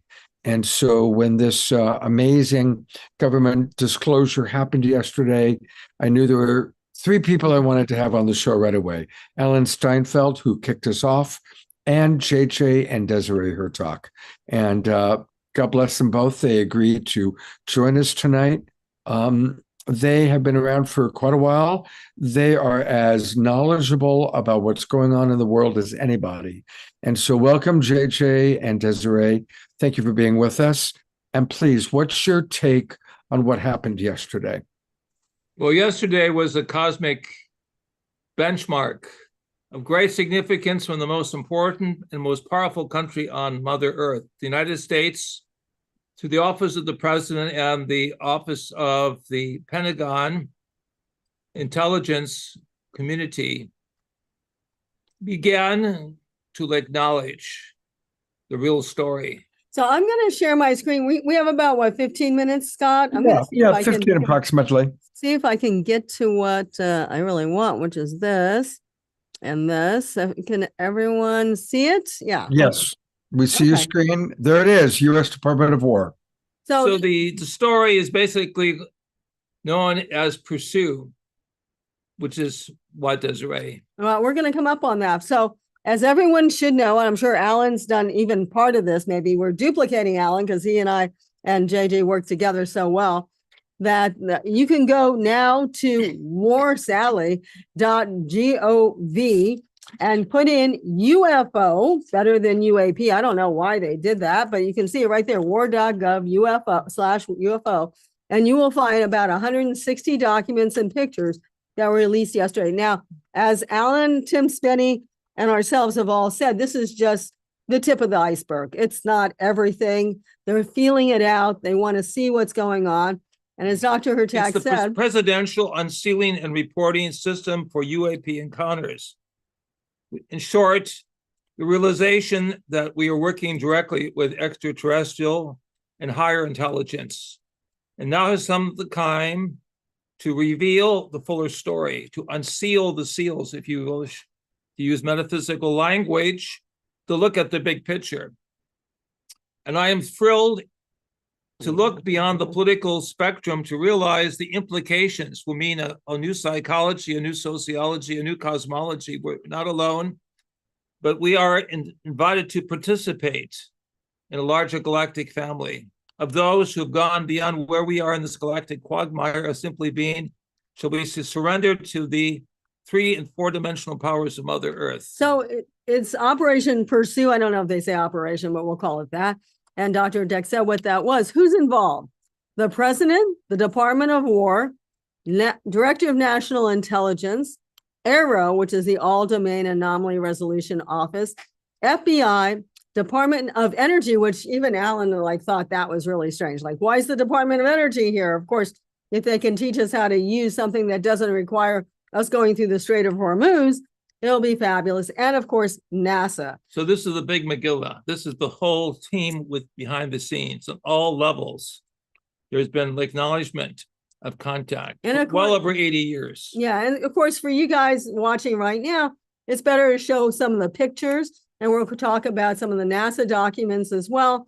But the FBI AARO in late 2025 had this picture. If you go to the we'll say that website, you'll find it under photo B14, and it was seen in the western part of the United States. Now, as we'll all tell you, including Tim Spenny from UApedia.ai, that, you can't trust every single thing that's in there. They're just releasing things that they want to release. But it's interesting. I took the ability to put the FBI arrow on the top there, but all these documents have actually, we'll say, blacked out areas. This is the unusual one. This is image enhancement analysis will show that this multi-pronged star-like object that is seen over the Middle East, right, has also been seen over the indigenous areas of North America.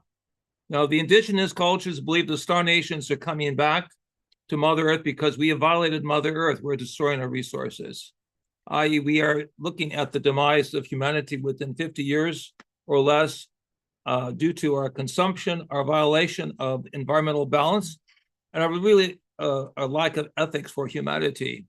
That's one side of the story of why these events are taking place. Another is that the astronauts that we have worked with are coming out of the closet, as we see here. Right. Well, a lot of these are reports that, no one had all put together. Unfortunately, they have been somewhat put together now in this debrief, we can call it. And so these are the NASA missions mentioned in the report. Gemini 7, going back to 1965, where you hear the guy, if you really listen to it, it says bogey at 10 o'clock high. And he said it many times. So it's a matter of, what was that? I mean, 65, that's a long time ago, right? Apollo 11 in 1969, Buzz Aldrin. And Armstrong? Knew and worked with. Yes, we'll show you a picture of Buzz and Dr. Hertak shortly. And then the important Apollo 12 and 17 were the actual pictures of large gargantuan vehicles. Now, what's interesting is that Apollo 17, I believe, had Cernan in there, and Cernan was also in Apollo 10, and he was the one with Young who heard strange sounds. And one of the interesting things is, so they had this, when they didn't land at that point, they just flew in the backside of the moon. And basically they heard this whoo, and Young said, yeah, it sounds like space sounds. And of course, NASA just said, oh, it's equipment, having some problems and stuff. But I find it interesting, like astronaut Gordon Cooper, who was a friend of ours, he saw a flotilla of UFOs in 1951 over the border of East and West Germany. And what did they do? They made him an astronaut. So it tells you that there was clearly a lot of information known going back even to the Apollo program. Here I'm talking with Buzz Aldrin. I'm in the foreground. And they proposed a paper for a particular conference together. They knew each other quite well, we'll say. Sadly, he's 96 years old right now. And a lot of people still feel that, we didn't go to the moon. But we can tell you from both astronaut Mitchell to Buzz Aldrin and to others that we've talked to. Even the Soviet cosmonauts, Pavel Popovich, that we knew from the Russian side that the Russians had seen unusual space objects, one of which interfered with the Phobos 2 mission in 1989. So by definition, we are enriched by our close relationship with explorers, with astronauts, with men of science, and having also worked behind the scenes on high levels of information gathering. So Buzz told us from the time that they went off Earth into space, they were followed by lights. Some of these are mentioned now in this report. You don't have pictures at this point. And then when they were on the lunar surface, those lights, not aliens, but just lights, were there. So that's very interesting that he had said that. Now he's saying, oh, he didn't go. He's saying this thing, he's saying that. I mean, the guy is not, he's 96 years old. But when he was in his right mind working with our associates and ourselves, he said, yes, they followed him. And there was an earlier, actually, TV program you can find that he describes this in detail. So now this is Apollo 12. This talks, you can see this is one of the pictures that has been released. And the people who were on the ground was Conrad, Bean, and Jordan, who remained in orbit. And you can see this unusual light. That isn't as impressive to us as actually Apollo 17, which is once again where Cernan, Harrison Schmitt.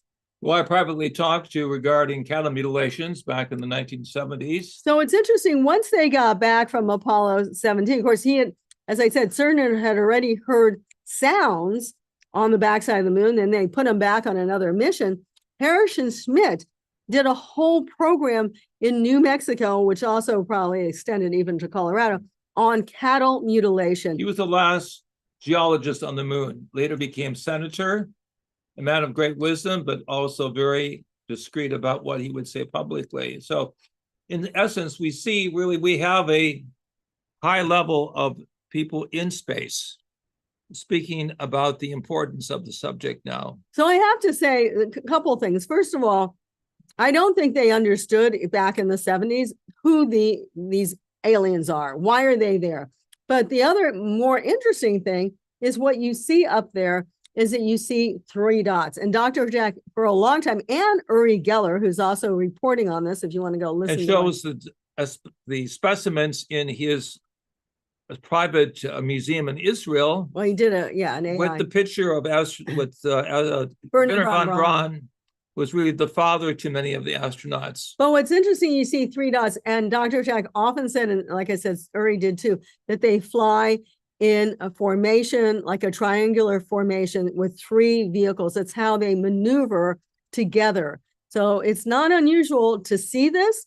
And it's to us, this is probably the best picture of the entire, we'll say, release documents. The star is interesting, the star vehicle is interesting, and some of the other things. And the documents come out from the 50s to 2025.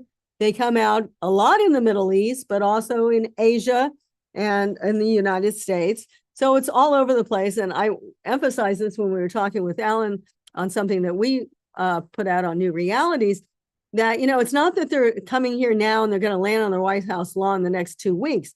This information is from, many, many years of research all put together. One of the most provocative pictures we see here that we were well aware of before the official release yesterday was the STS-75, where we looking at a singular tether that's been removed from a vehicle in space that's being visited by unknown smaller spacecraft. Yeah, if you go Google, and this is not part of the release yesterday, but it really should have been. But if you Google STS-75 from the tether, you'll find the tether was mistakenly let go. And as it went out and they had to photograph it or film it, actually it was filmed, you can see all these lights going around. It's very similar to what Apollo 12 and Apollo 17 have said. I see, and even also Buzz Aldrin and Apollo 11, I see these lights, they're flickering, they're all over the place. With the late Gordon Cooper said, they're as thick as fleas, quote unquote. So until you see the fuller film footage that was sent back to Mission Control, you began to understand the words of Ben Rich.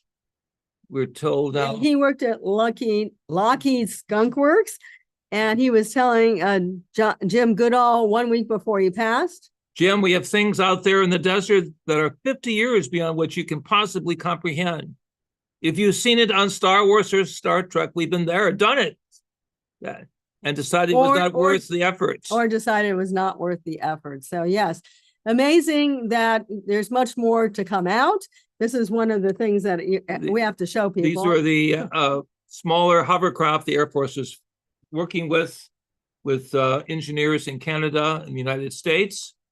But we're looking at intelligence vastly beyond this intelligence that can go 5 or 6 Mach, as opposed to this spacecraft that can barely make it off the ground. And of course, it's all over the world. Dr. Hertak's being seen here on BBC News from Brazil about 21 UFOs that invaded the Brazilian airspace.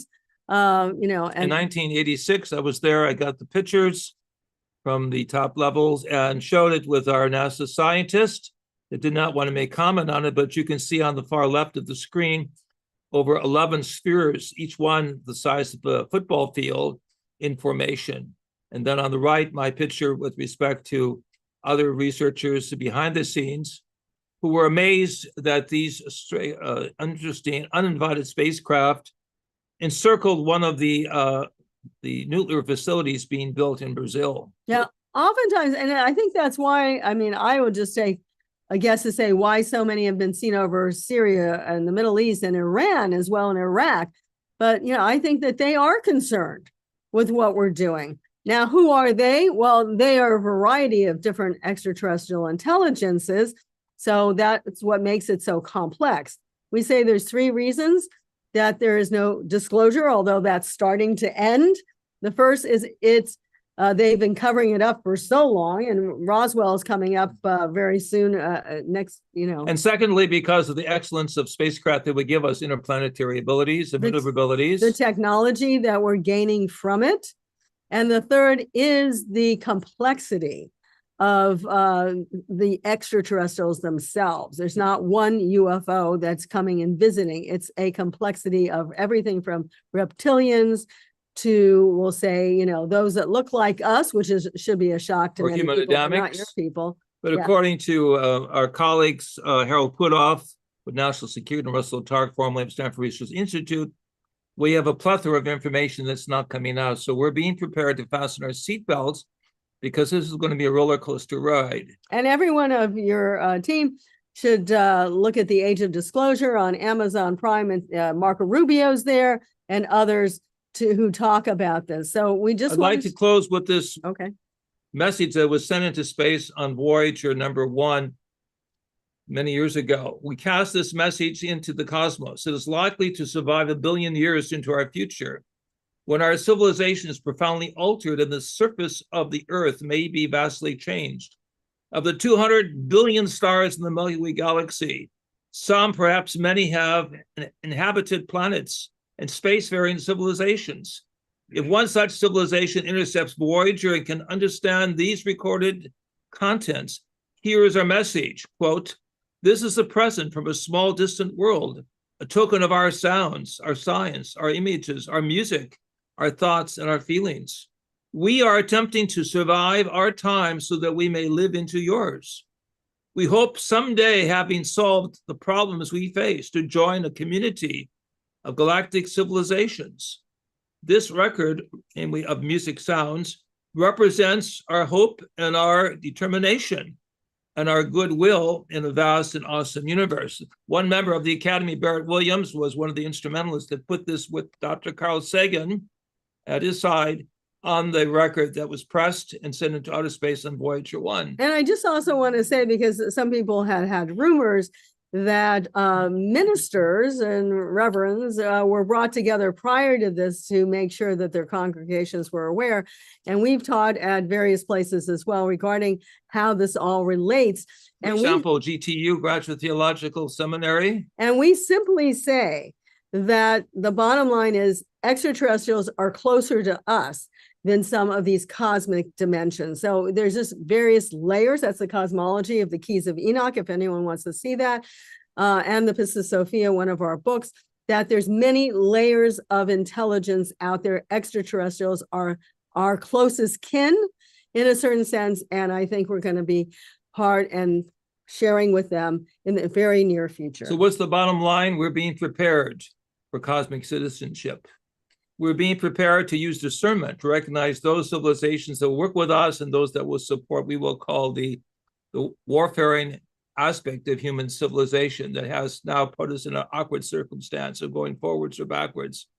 And number 3, there is a spiritual component of consciousness we will call the divine spark that links us with those of the higher evolution, terminology of the Keys of Enoch, that of civilizations that have gone beyond the dualism, the galactic quagmire of not being able to handle our resources, the inability to have compassion for all humanity.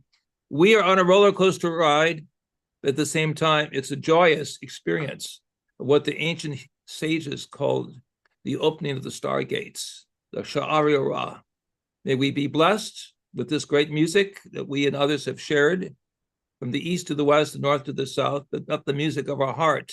Bring us joyfully into realization that we're not alone, that we are indeed part of the galactic community. Thank you, Scott. Thank you, Global Peace Tribe. Don't go away yet. I want to read some comments, and I also want to take people to your website. Diara writes, "I know that when I read your book, The Keys of Enoch, I get transported into new mental and energetic dimensions." Ayada wrote, "I left my Keys of Enoch book in California when I had to leave quickly last year when my son was in critical condition. I'm so happy because a friend is traveling up here next week and is bringing the book back to me. I am so stoked." Thank you so much, all of you. Yeah, Thank you you can so always much. go to, as you said, keysofenoch.org. And please join us on YouTube and TikTok and Spotify now for our music. There's a lot of amazing things going on. Their website's one of the most thorough websites you'll ever find. I mean, did you hear what Dr. Hertog was saying? 40 years ago, 1986 is when he was in Brazil and was part of that extraordinary experience 40 years ago.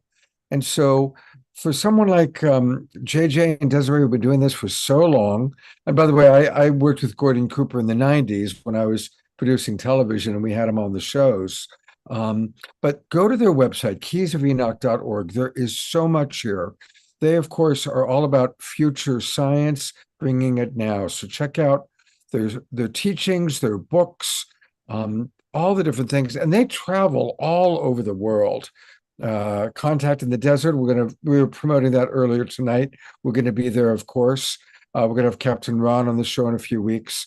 So come meet us all at Contact in the Desert, everybody, and meet JJ and Desiree in person. Yeah, Contact in the Desert is going to be so exciting this year because it's finally moving forward. And Dr. Tech lectured with Alan Hynek in the 70s at several places too. Anyway, So we're all part of the Peace Tribe. The Peace Tribe Yeah. gathers the other tribes. And suddenly this is a marvelous, stellar burst of inner love and divine experience coming together. and we all need peace, So be right? positive, be hopeful, no matter what the international media says, one way or the other. We are ad astra, as the Greeks would say, to the stars. Thank you so much, Scott, and everyone. Thank you, Desiree and JJ, for being with us. God bless you both. Love you both so much. All right, that's a lot to integrate. And once again, we are blessed to have magnificent music with our beloved house musical artist, Omar Shar.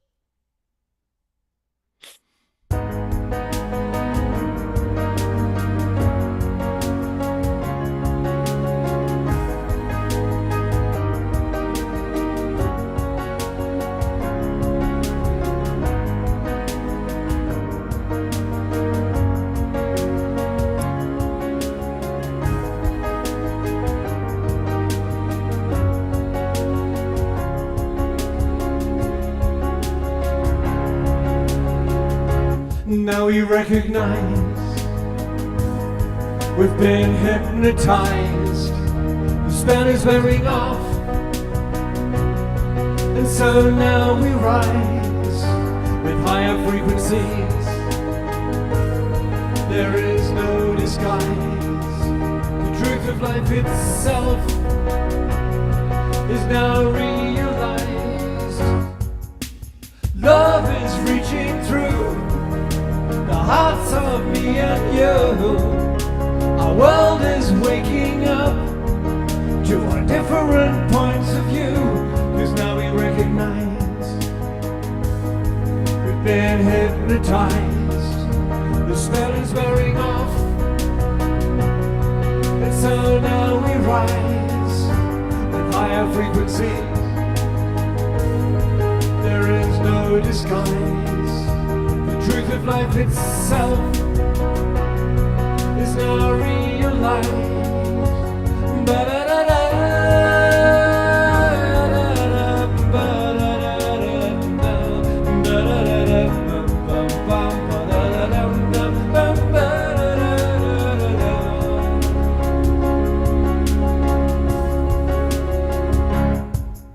So shake yourself free of the past.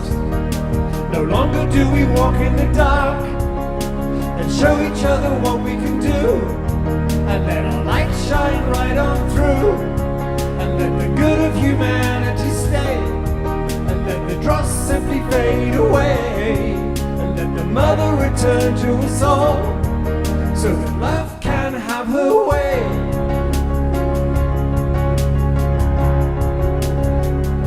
Cause now we recognize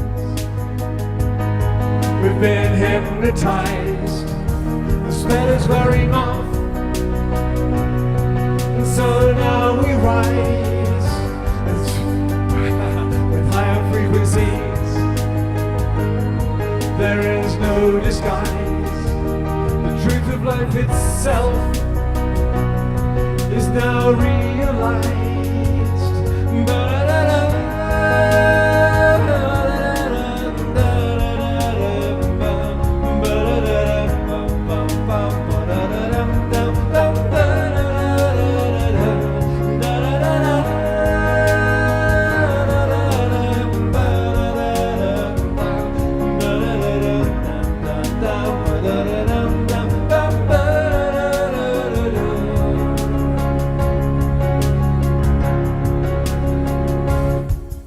So shake yourself free of the past. No longer do we walk in the dark, and show each other what we can do. Let our light shine right on through, and let the good of humanity stay, and let the dross simply fade away, and let the mother return to us all, so that love can have her way.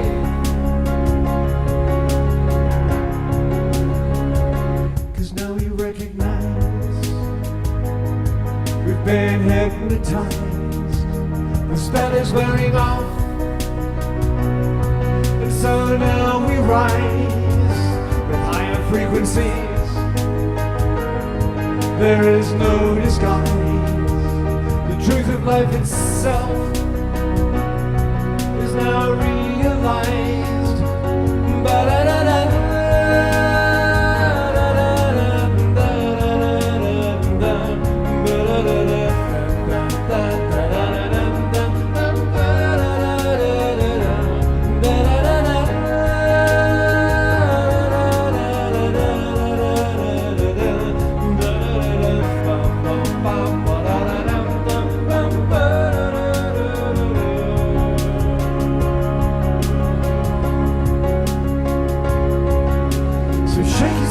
Free of the past. No longer do we walk in the dark.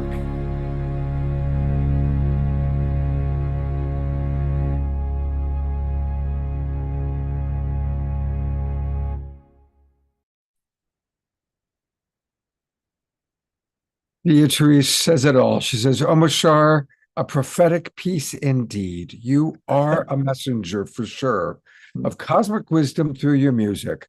Thank you. Namaste, dear Peace Triber. Said it perfectly. And thank you to the Global Peace Tribe dance team. Welcome I back, know. Susan Woolridge, I who know. has got her Greek tan that she's carrying with her.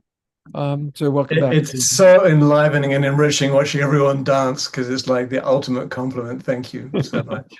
And those words, of course, are so perfect for, and he wrote those words long before government disclosure happened.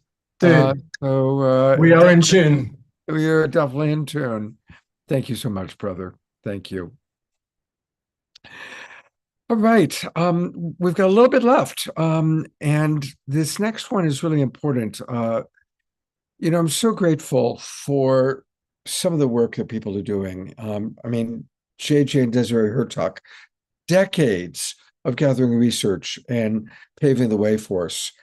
And kind of the next generation of wisdom keepers are my friends with the Consciousness Club, who have created this extraordinary organization called UApedia. And Tim Spenny's a great guy. I've hung out with him in San Diego. And I did a pre-record. He wasn't available tonight live, but I did a pre-record with him a couple days ago in anticipation of tonight's show. And he's going to share with you a little bit about the UAP Con that was on last Sunday. I watched it from beginning to end. I watched it from 10 a.m. till a little after 3 o'clock. It was terrific. And if any of you also watched it, put that into the chat box. I'd love to read that to people a little bit. I'm just so impressed with the work that they're doing. So anyway, this is a pre-record that I did with Tim, the founder of UAPCon, and he has a lot to share that's very, very important and pertinent. Here we go. Well, I'm really excited. I spent all day Sunday watching this amazing marathon of extraordinary speakers and thinkers talking about consciousness as it relates to UAPs, UFOs, disclosure, all those things that we're fascinated with. And you are looking at the man who makes it all happen. This is Tim Spenny. He is the co-founder of UApedia and the producer of the recent UAP Con. Now, I know a lot of you watched it on Sunday because we promoted it, and I saw that a lot of you were commenting on it. But for those of you who missed it, we're going to talk a little bit about it, and we're going to give you the ways that you can go back and watch and that you can become part of this incredible movement. I've been blessed to be following Tim kind of since they started. Let's start, Tim, with tell us about UApedia, how it began and what it has become. Yeah, thanks so much, Scott, and thanks for having me on the show. Really appreciate your support and promoting our event and the work that we're doing at UApedia. Look, UApedia is a trusted source of knowledge for the phenomenon. When we looked around, we saw a bunch of fragmented and dispersed content and data and information about the phenomenon all across the web. And if we went to like some of these sources like X or Twitter, or we went even to Wikipedia, we would see, disinformation or vandalism on Wikipedia and things that just weren't true. And so we thought, why don't we create this hub? And so what we've worked on for the last 6 months, we started this and launched it at the Soul Symposium that was held in Italy in November of 2025 is when we launched. We've created one of the largest repositories of knowledge around the phenomenon. It's basically a modern online encyclopedia that people can go to. They can look through our biographies, our movie reviews, our case studies, our dossiers, our investigative reports, and really, walk through the claims, walk through witness accounts, walk through what is being said. And we've created a taxonomy so that we can validate these claims and information that are out there. So there's some discernment in the work that we're doing. So it's been really fun putting this together. It's been a heck of a lot of work. But right now we have over 300 articles that have been read 250,000 times since we've launched. We're getting, roughly around 20 or 30,000 people a week coming to the website. So there's obviously this need for trusted information, and we're really trying to fill that within the ecosystem. It's amazing what you've created. And since you're talking about it right off the bat, I'm going to actually take people there so we can take a look at it. And it is uapedia.ai, uapedia.ai. And as we kind of tool around, right off the bat, make sure that you join, that and they've put all this together. And it's remarkable how many articles, stories. I remember hearing about Bob Lazar way back when I was producing a national broadcast television show on UFOs called The Paranormal Borderline. And we did a story on Bob Lazar. He goes way back. So it's uapedia.ai, making mountains of mashed potatoes. There's a nice callback to Close Encounters of the Third Kind. That's actually a point of view article that I wrote that speaks to why we do this. Why are we making mountains out of mashed potatoes? So it goes through, I don't know about some of your viewers, but this topic is so fascinating and so complex. You start, scratching at it a little bit, and then you end up, spending a bunch of time on YouTube or spending a bunch of time on our website looking through articles and things because it's just so fascinating. So why do we do this? So we wrote a perspective on that. And my co-founder, Eduardo, wrote a perspective on, why the Arrow disclosure was so limited and the work that they were doing was not very effective. So there's a bunch of opinion pieces and perspectives that we have on the website as well. One of the things, I'm going to jump to your UAP con that just happened on Sunday, just to reference, one of the things I really enjoyed was the conversation about high weirdness and the extraordinary strangeness that goes along with a lot of people's personal encounters. This fascinating fellow who's written a book about the relationship between owls and UFOs. I had never heard that one before. And then, oh my God. And then I think his name was Mike. Yeah, Mike Cleland is he's written a number of books on the intersection of owls and the phenomenon. And during the session at UAPCon, he talked about receiving, 1, 2, maybe 6 or 7 emails a day from people talking. Yeah, he has just a giant, and so a database. And so he takes those stories and creates, and writes books about this intersection. So it's a fascinating aspect, of the phenomenon, because there's so much high strangeness. It's not just UFOs. It's all types of paranormal activity, precognitive activity. You see apparitions. There's all types of high strangeness with cryptids. It goes on and on with what can happen ancillary to just straight UFOs. So. Yeah, absolutely. And that's what I've enjoyed about your work. Now, Tim has produced 2 UAP Con events, Con for Consciousness, really making the link between this phenomena and the rise of consciousness. And that's why I've enjoyed both of your conferences so much, because look, the show is the awakening world. So what matters isn't trying to figure out to create a new dogma around all of it, but to recognize that it is high strangeness and each person's having their own unique experience to raise their consciousness. I did one of the very last, if not the last interview with Timothy Leary before he died. It was when I was working on a show called Strange Universe. And he was pretty far gone. It took him 3 hours just to get ready to sit down with, that was back in the days when we'd come in with all the camera crew and stuff. Right. And, but he had a fascinating theory, Tim. His theory was that our exposure to radiation would trigger within the human genetic system a rise in consciousness, that once we had created radiation, our consciousness would have to catch up with our technology. And exposure to radiation would trigger within the human species a very fast awakening, which was a fascinating and interesting, and I thought rather optimistic view of things. And in a way, that's what you're doing. You're, through your UAP cons and through very thorough research at UApedia, you're providing us with a very grounded look at a wide variety of experiences, all centered in how is this impacting and raising our consciousness. Yeah, I appreciate that. Yeah, that's exactly what our mission is, to provide an on-ramp for people through a trusted knowledge base to expand their awareness and their perceptions about reality and ultimately raise their consciousness. So the UApedia website is that repository for people who are on-ramping to this to be able to have a trusted source.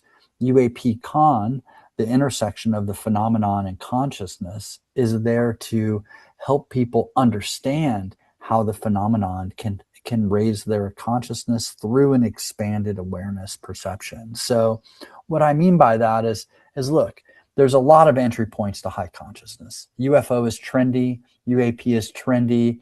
It's certainly fascinating, and that's why, we're making mountains out of mashed potatoes over there, right? Yeah. But there are many entry points. Someone can go to a psychic or a medium, and that psychic or medium knows things that they're grabbing from the field, and that can help someone expand their awareness and raise their consciousness. You could see a ghost, you could see a UFO, you could have a psychedelic experience. You could be a scientist working on quantum physics and realize, wow, a particle can be a wave and a particle at the same time. How could that be? So there's many entry points. You could have a spiritual experience. So what we want to do with UAPCon is bring those perspectives from experiencers, from scientists, from journalists, from researchers, documentarians, and bring that together and say, hey, what is this intersection? What have we learned? Why is this happening? What is the meaning behind all of this? So that when people start to expand their awareness, they have a sense of what's happening. It takes them out of isolation. It shows them that there's community around this and other people having these experiences. And, that's part of the work that we're doing. We're also developing a trivia game, which is a very whimsical way to help people learn about this topic, the phenomenon and UFOs. So we're about ready to have our Kickstarter on that. And that's really just our mission. We have the repository of information. We have the conference where we're talking out loud about things. We have the game. So there's a physical way to interact with this and learn. And, they're all related and all focused on exactly what you're doing here, Scott. And that's, raising and awakening people's consciousness. Let's take a look real quickly at the UAP Con website. And it's exactly that. The actual URL is uapcon.com, uapcon.com. And they've now done two different versions, UAPCon 2, and just click Watch Now, and that'll take you to the one that they did on Sunday, which was amazing with Linda Bolton Howe, Danny Sheehan, Steve Bassett, Dr. Tara, Alan Steinfeld co-hosted, and of course, all of the people have been on our show multiple times. And then you can also go take a look at their original one that they did. And I guess if we go back here, That's the past event up there. Yeah. Go to past events. Yeah. Over to the right. Yeah. There we go. Click past event, and that's how you can go to the first one.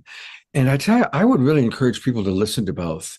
Both were really, really interesting, and both held my attention for the entire day. So these are wonderful gifts and wonderful offerings. And definitely send me the link to the game. I'll pre-order it myself because I think it'd be really, really fun. I can kind of show you what it looks like here. I have I have a prototype. It kind of looks like a what do you call that? Like kind of like a filing cabinet with all the files inside. And then if you open up the box here, you're going to have individual questions, that look like this. All right. So what's the first question you asked? And we'll see if I have. This is a government, and it is a classified. So there's 3 levels of difficulty: classified, secret, and top secret. So this is a pretty easy one. Which government agency does Arrow report to? A, the Department of Defense. B, the CIA. C, the DIA. Well, I would imagine the CIA. It's actually the Department of Defense. It's so the what Department of would Defense? happen in the game is you didn't answer correctly. It would go to the person next to you, and they could steal your points. If you collect 100 points across categories, you yell out disclosure and you win the game. So that's kind of how it goes. It's really fun. Yeah. We have some prototypes that we work through, and we've all played the game many times, and it's very, very fun. So. Oh, that's great. Next time I come down to San Diego, let's organize a group of us to play the game. I would love to do that. And one thing you mentioned, Alan Steinfeld. What we've also done with Alan, he has been the host of New Realities and certainly a prominent figure in the conference circuit, Contact in the Desert and otherwise. And so he has an archive of audio recording interviews from going back, 15, 20 years. These are really just an archive, kind of like, tapes that you'd find in your attic almost. And what we've done is we've gone through and we've cleaned all those up, and we've created a Spotify channel for Alan. Oh, that's great. Called The Archives of Alan Steinfeld. So we have 50 interviews published on Spotify, but we have in total 600 that we're producing for Alan. So it's just, these are a time capsule of interviews with people like Jacques Vallée, Alan Hynek, Travis Walton, just a ton of really great interviews. So we're doing that as well. Do you have the link for that handy? If you go to Spotify and search for The Archives of Alan Steinfeld, it'll pop right up. Okay, great. And we're going to do, and by I the can way, absolutely send you a link. Yeah. Our next show with Alan is going to be on Wednesday, May 20th. We're going to do a show with Alan previewing a Making Contact edition, previewing Contact in the Desert. And Captain Ron will be our special guest. And so. Yeah, I love that. Yeah, we've been speaking with Ron about Contact and how we can partner there as well. So it's been really fun. Do you have something fun planned? I think we're going to do a trivia night there with the game. Yep. Oh, great. Well, I'm probably going to be there, so maybe I'll get a chance to play. Oh, great. We'd lovely to see you there always. Yeah. Yeah.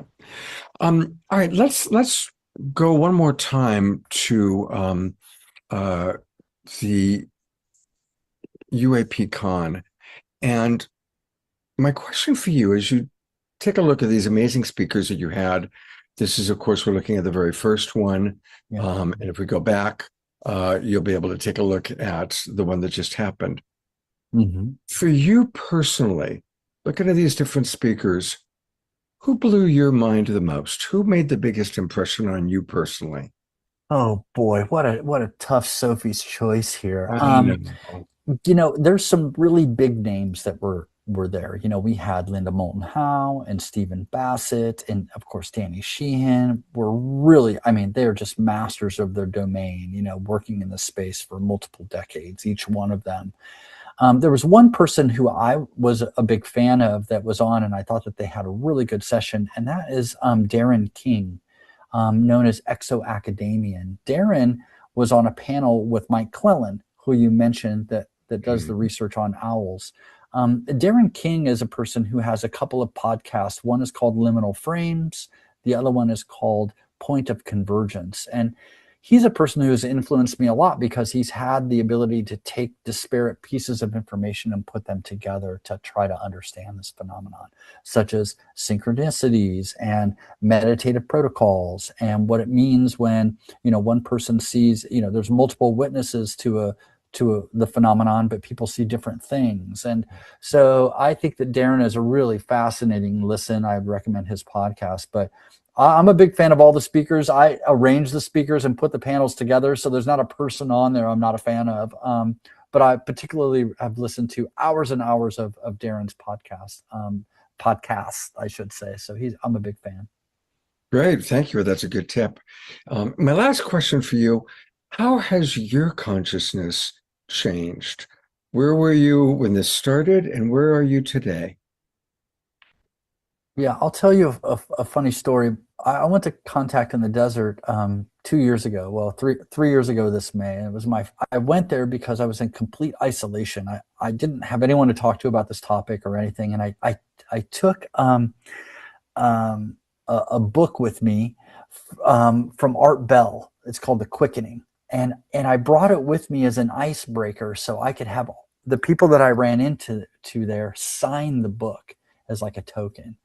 And going from that just a couple of years ago to actually having these people in the conference and working with them closely, as part of UAPCon is just, it's really beyond my wildest dreams. And at the same time, my consciousness, I practice a meditative protocol through the Monroe Institute, which basically puts your consciousness and body in superposition, where your body's one place, your consciousness is another. And so through that, I've really been able to, gain an understanding, a calmness, and my aperture for my awareness has really expanded dramatically. So, this thing about like finding your purpose and being in alignment, has really come from those meditations. And all of this work that I've done with UApedia and partnering with my co-founders and being able to, manage and produce UAPCon has been super easy. It's just been something that has unfolded naturally as part of this alignment through the meditative practices that I do, and the way that I go through life. So it's, it's been an amazing elevation and evolution for me over time. I love that you shared that, Tim, because you're modeling what happens when we really follow the divine flow, and when we are blessed to find our dharma, when we're blessed to find what it is we're uniquely qualified to do, and we are willing to put in the energy, put in the work, put in what needs to be done, it does just flow. It really is magical. It's absolutely magical. I experience that very much now with how my shows come together. Like at the exact moment somebody cancels, the same day I get a call from somebody else that actually is the person who really needs to be on that next show. Or, or three different people that don't know each other will all suggest a date, and then I bring them all together and they all have this magical experience together. Or we all discover some unique synchronicity that none of us knew was even there. It's really kind of wonderful how more and more we're experiencing magic and miracles and synchronicity. I couldn't agree more. For me personally, when I've, started on this path, I felt like I was starting to live a really magical existence. And I think that that's a natural consequence of raising your consciousness. Yeah. So. Tim, thank you so much. I'm just going to go one more time to the main site. Everybody, if you haven't already, go to uapedia.ai, and definitely make sure that you join. And there's lots of ways you can do it. Just click the join button here on the right-hand side. You don't have to pay anything, although, I sure hope people will be generous in supporting them. And look at all the different ways you can participate. You can help by creating reviews, writing articles, helping with marketing, doing what I'm doing right now, support media, being part of the archive, or being part of the research program. So there's a lot of different ways to play. It's just getting started. We're going to get it. Imagine if you had gotten on the ground floor of Wikipedia, whenever that started 15, 20 years ago. This is the ground floor of what we are all about, which is consciousness and connecting the dots to the remarkable things going on in our awakening world. Kim, thank you so much. You are a prince, and I'm so grateful to know you personally and to be watching with admiration and respect what you're creating. Absolutely my pleasure. And thank you so much for having me, Scott. It's a thrill to be on the show. So appreciate your support. Great. Well, we'll have you on again, I'm sure.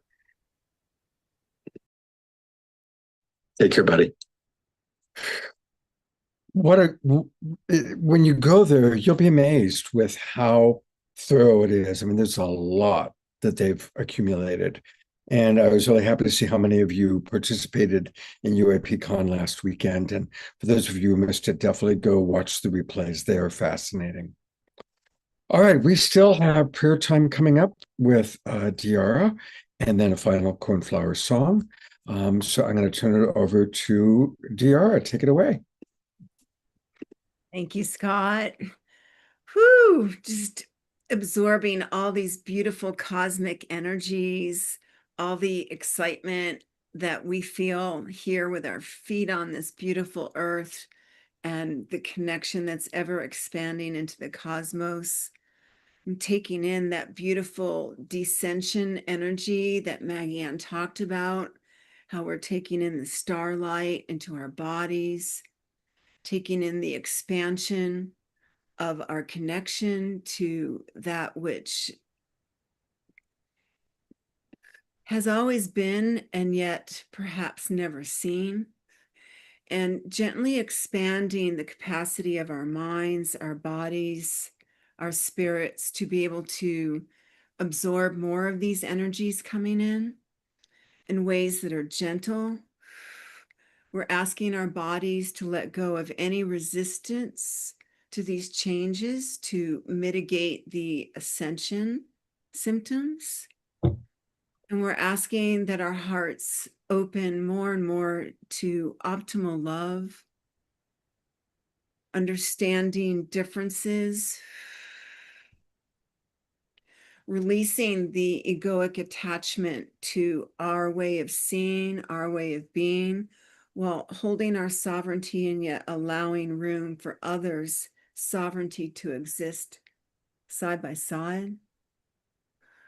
And we speak of this for all of life on earth, all of life beyond earth. And here on this earthly plane, we pray for peace. We pray for health and healing. We pray for all of our Global Peace Tribe members who aren't able to be here physically in the Zoom room when they listen, knowing that they're loved and held. And we invite others in as we expand out. And just allowing our conscious mind to continue to evolve so that we can see beyond the physical eye, that we can see the magic and the miracles and the synchronicity, to recognize them in their smallest form and to support them in their largest form as well. Blessings to the inner circles of love that you ripple out, Scott, that we magnify. And just leaving room now for silent prayers to come into this beautiful cauldron while we expand and amplify. Just letting your hearts pour out the longing, the desire. Letting your bodies receive the love. Letting your crowns open to receive more of this glory. And we know that we are the foundation for the change. We hold the integrity of this step, these stepping stones. So much love for all the musicians here tonight. And now we get ready to take all of this and blast off even further. And so Thank you very much, Diara. Thank you so much. And we're going to go to Cornflower in a moment, but I do want to point out a couple things.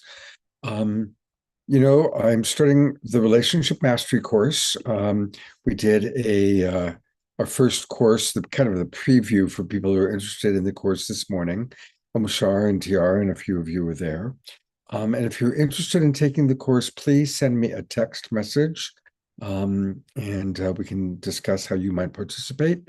It's going to be another 14 weeks. It's a total of 15 weeks. We started today. All the ones are recorded. So if you miss being with us live, you can get the recording. Life is relationship. If you want to change your life, change your relationships. And we got the goods of how to do that. And then I always like to let people know what we've got coming up. And on Wednesday night, it's another edition of Authors That We Love. And we actually have 4 authors who are going to be with us. And each one is written a book that you're going to find interesting about consciousness or about all things awakening world. And of course, Omar Shah will be with us providing 3 musical offerings. So please join us on Wednesday night. And thank you again for supporting Scotty's story. And we love you, Scotty. And thank you to our presenters, JJ and Desiree Hertog, Alan Steinfeld, Maggie Engel, Bernstein, and our beloved Omashar. And now to conclude, turn it back over to that magic man, Mr. Cornflower. What's up? What an amazing show, Scott. Oh. Thank you so much for calling me in again. Cornflower, thanks for being with us. Yeah, it's truly an honor to be here. I've been dancing around the UAP work since I was 7. So this is it's always fun to get to be a part of the crew here when we drop into that conversation. So to let some of those beings make some music for you, I'm going to open up and see what happens. So your spaceship is about to blast off. All right.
Amazing.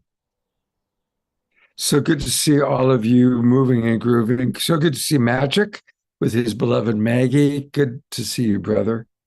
And thank you, Maggie, for again the most inspirational astrology reading possible. Cornflower, thank you for blasting us off into the stratosphere. Thank you, Omashar, for all that you do, DR as well. And hey, everybody, you did it. We cracked the $5,000 mark, just barely, but we did it. In less than 2 weeks, we raised over $5,000 for Scotty Satori. And so I'm really, really happy about that. Thank you, everybody, for your amazing support and donations. And remember to keep Scotty in your thoughts and your prayers, holding the vision of absolute radiant health for our beloved Scotty. Love all of you. Have a wonderful Sunday tomorrow. And I hope to see you next Wednesday night for our next Awakening World.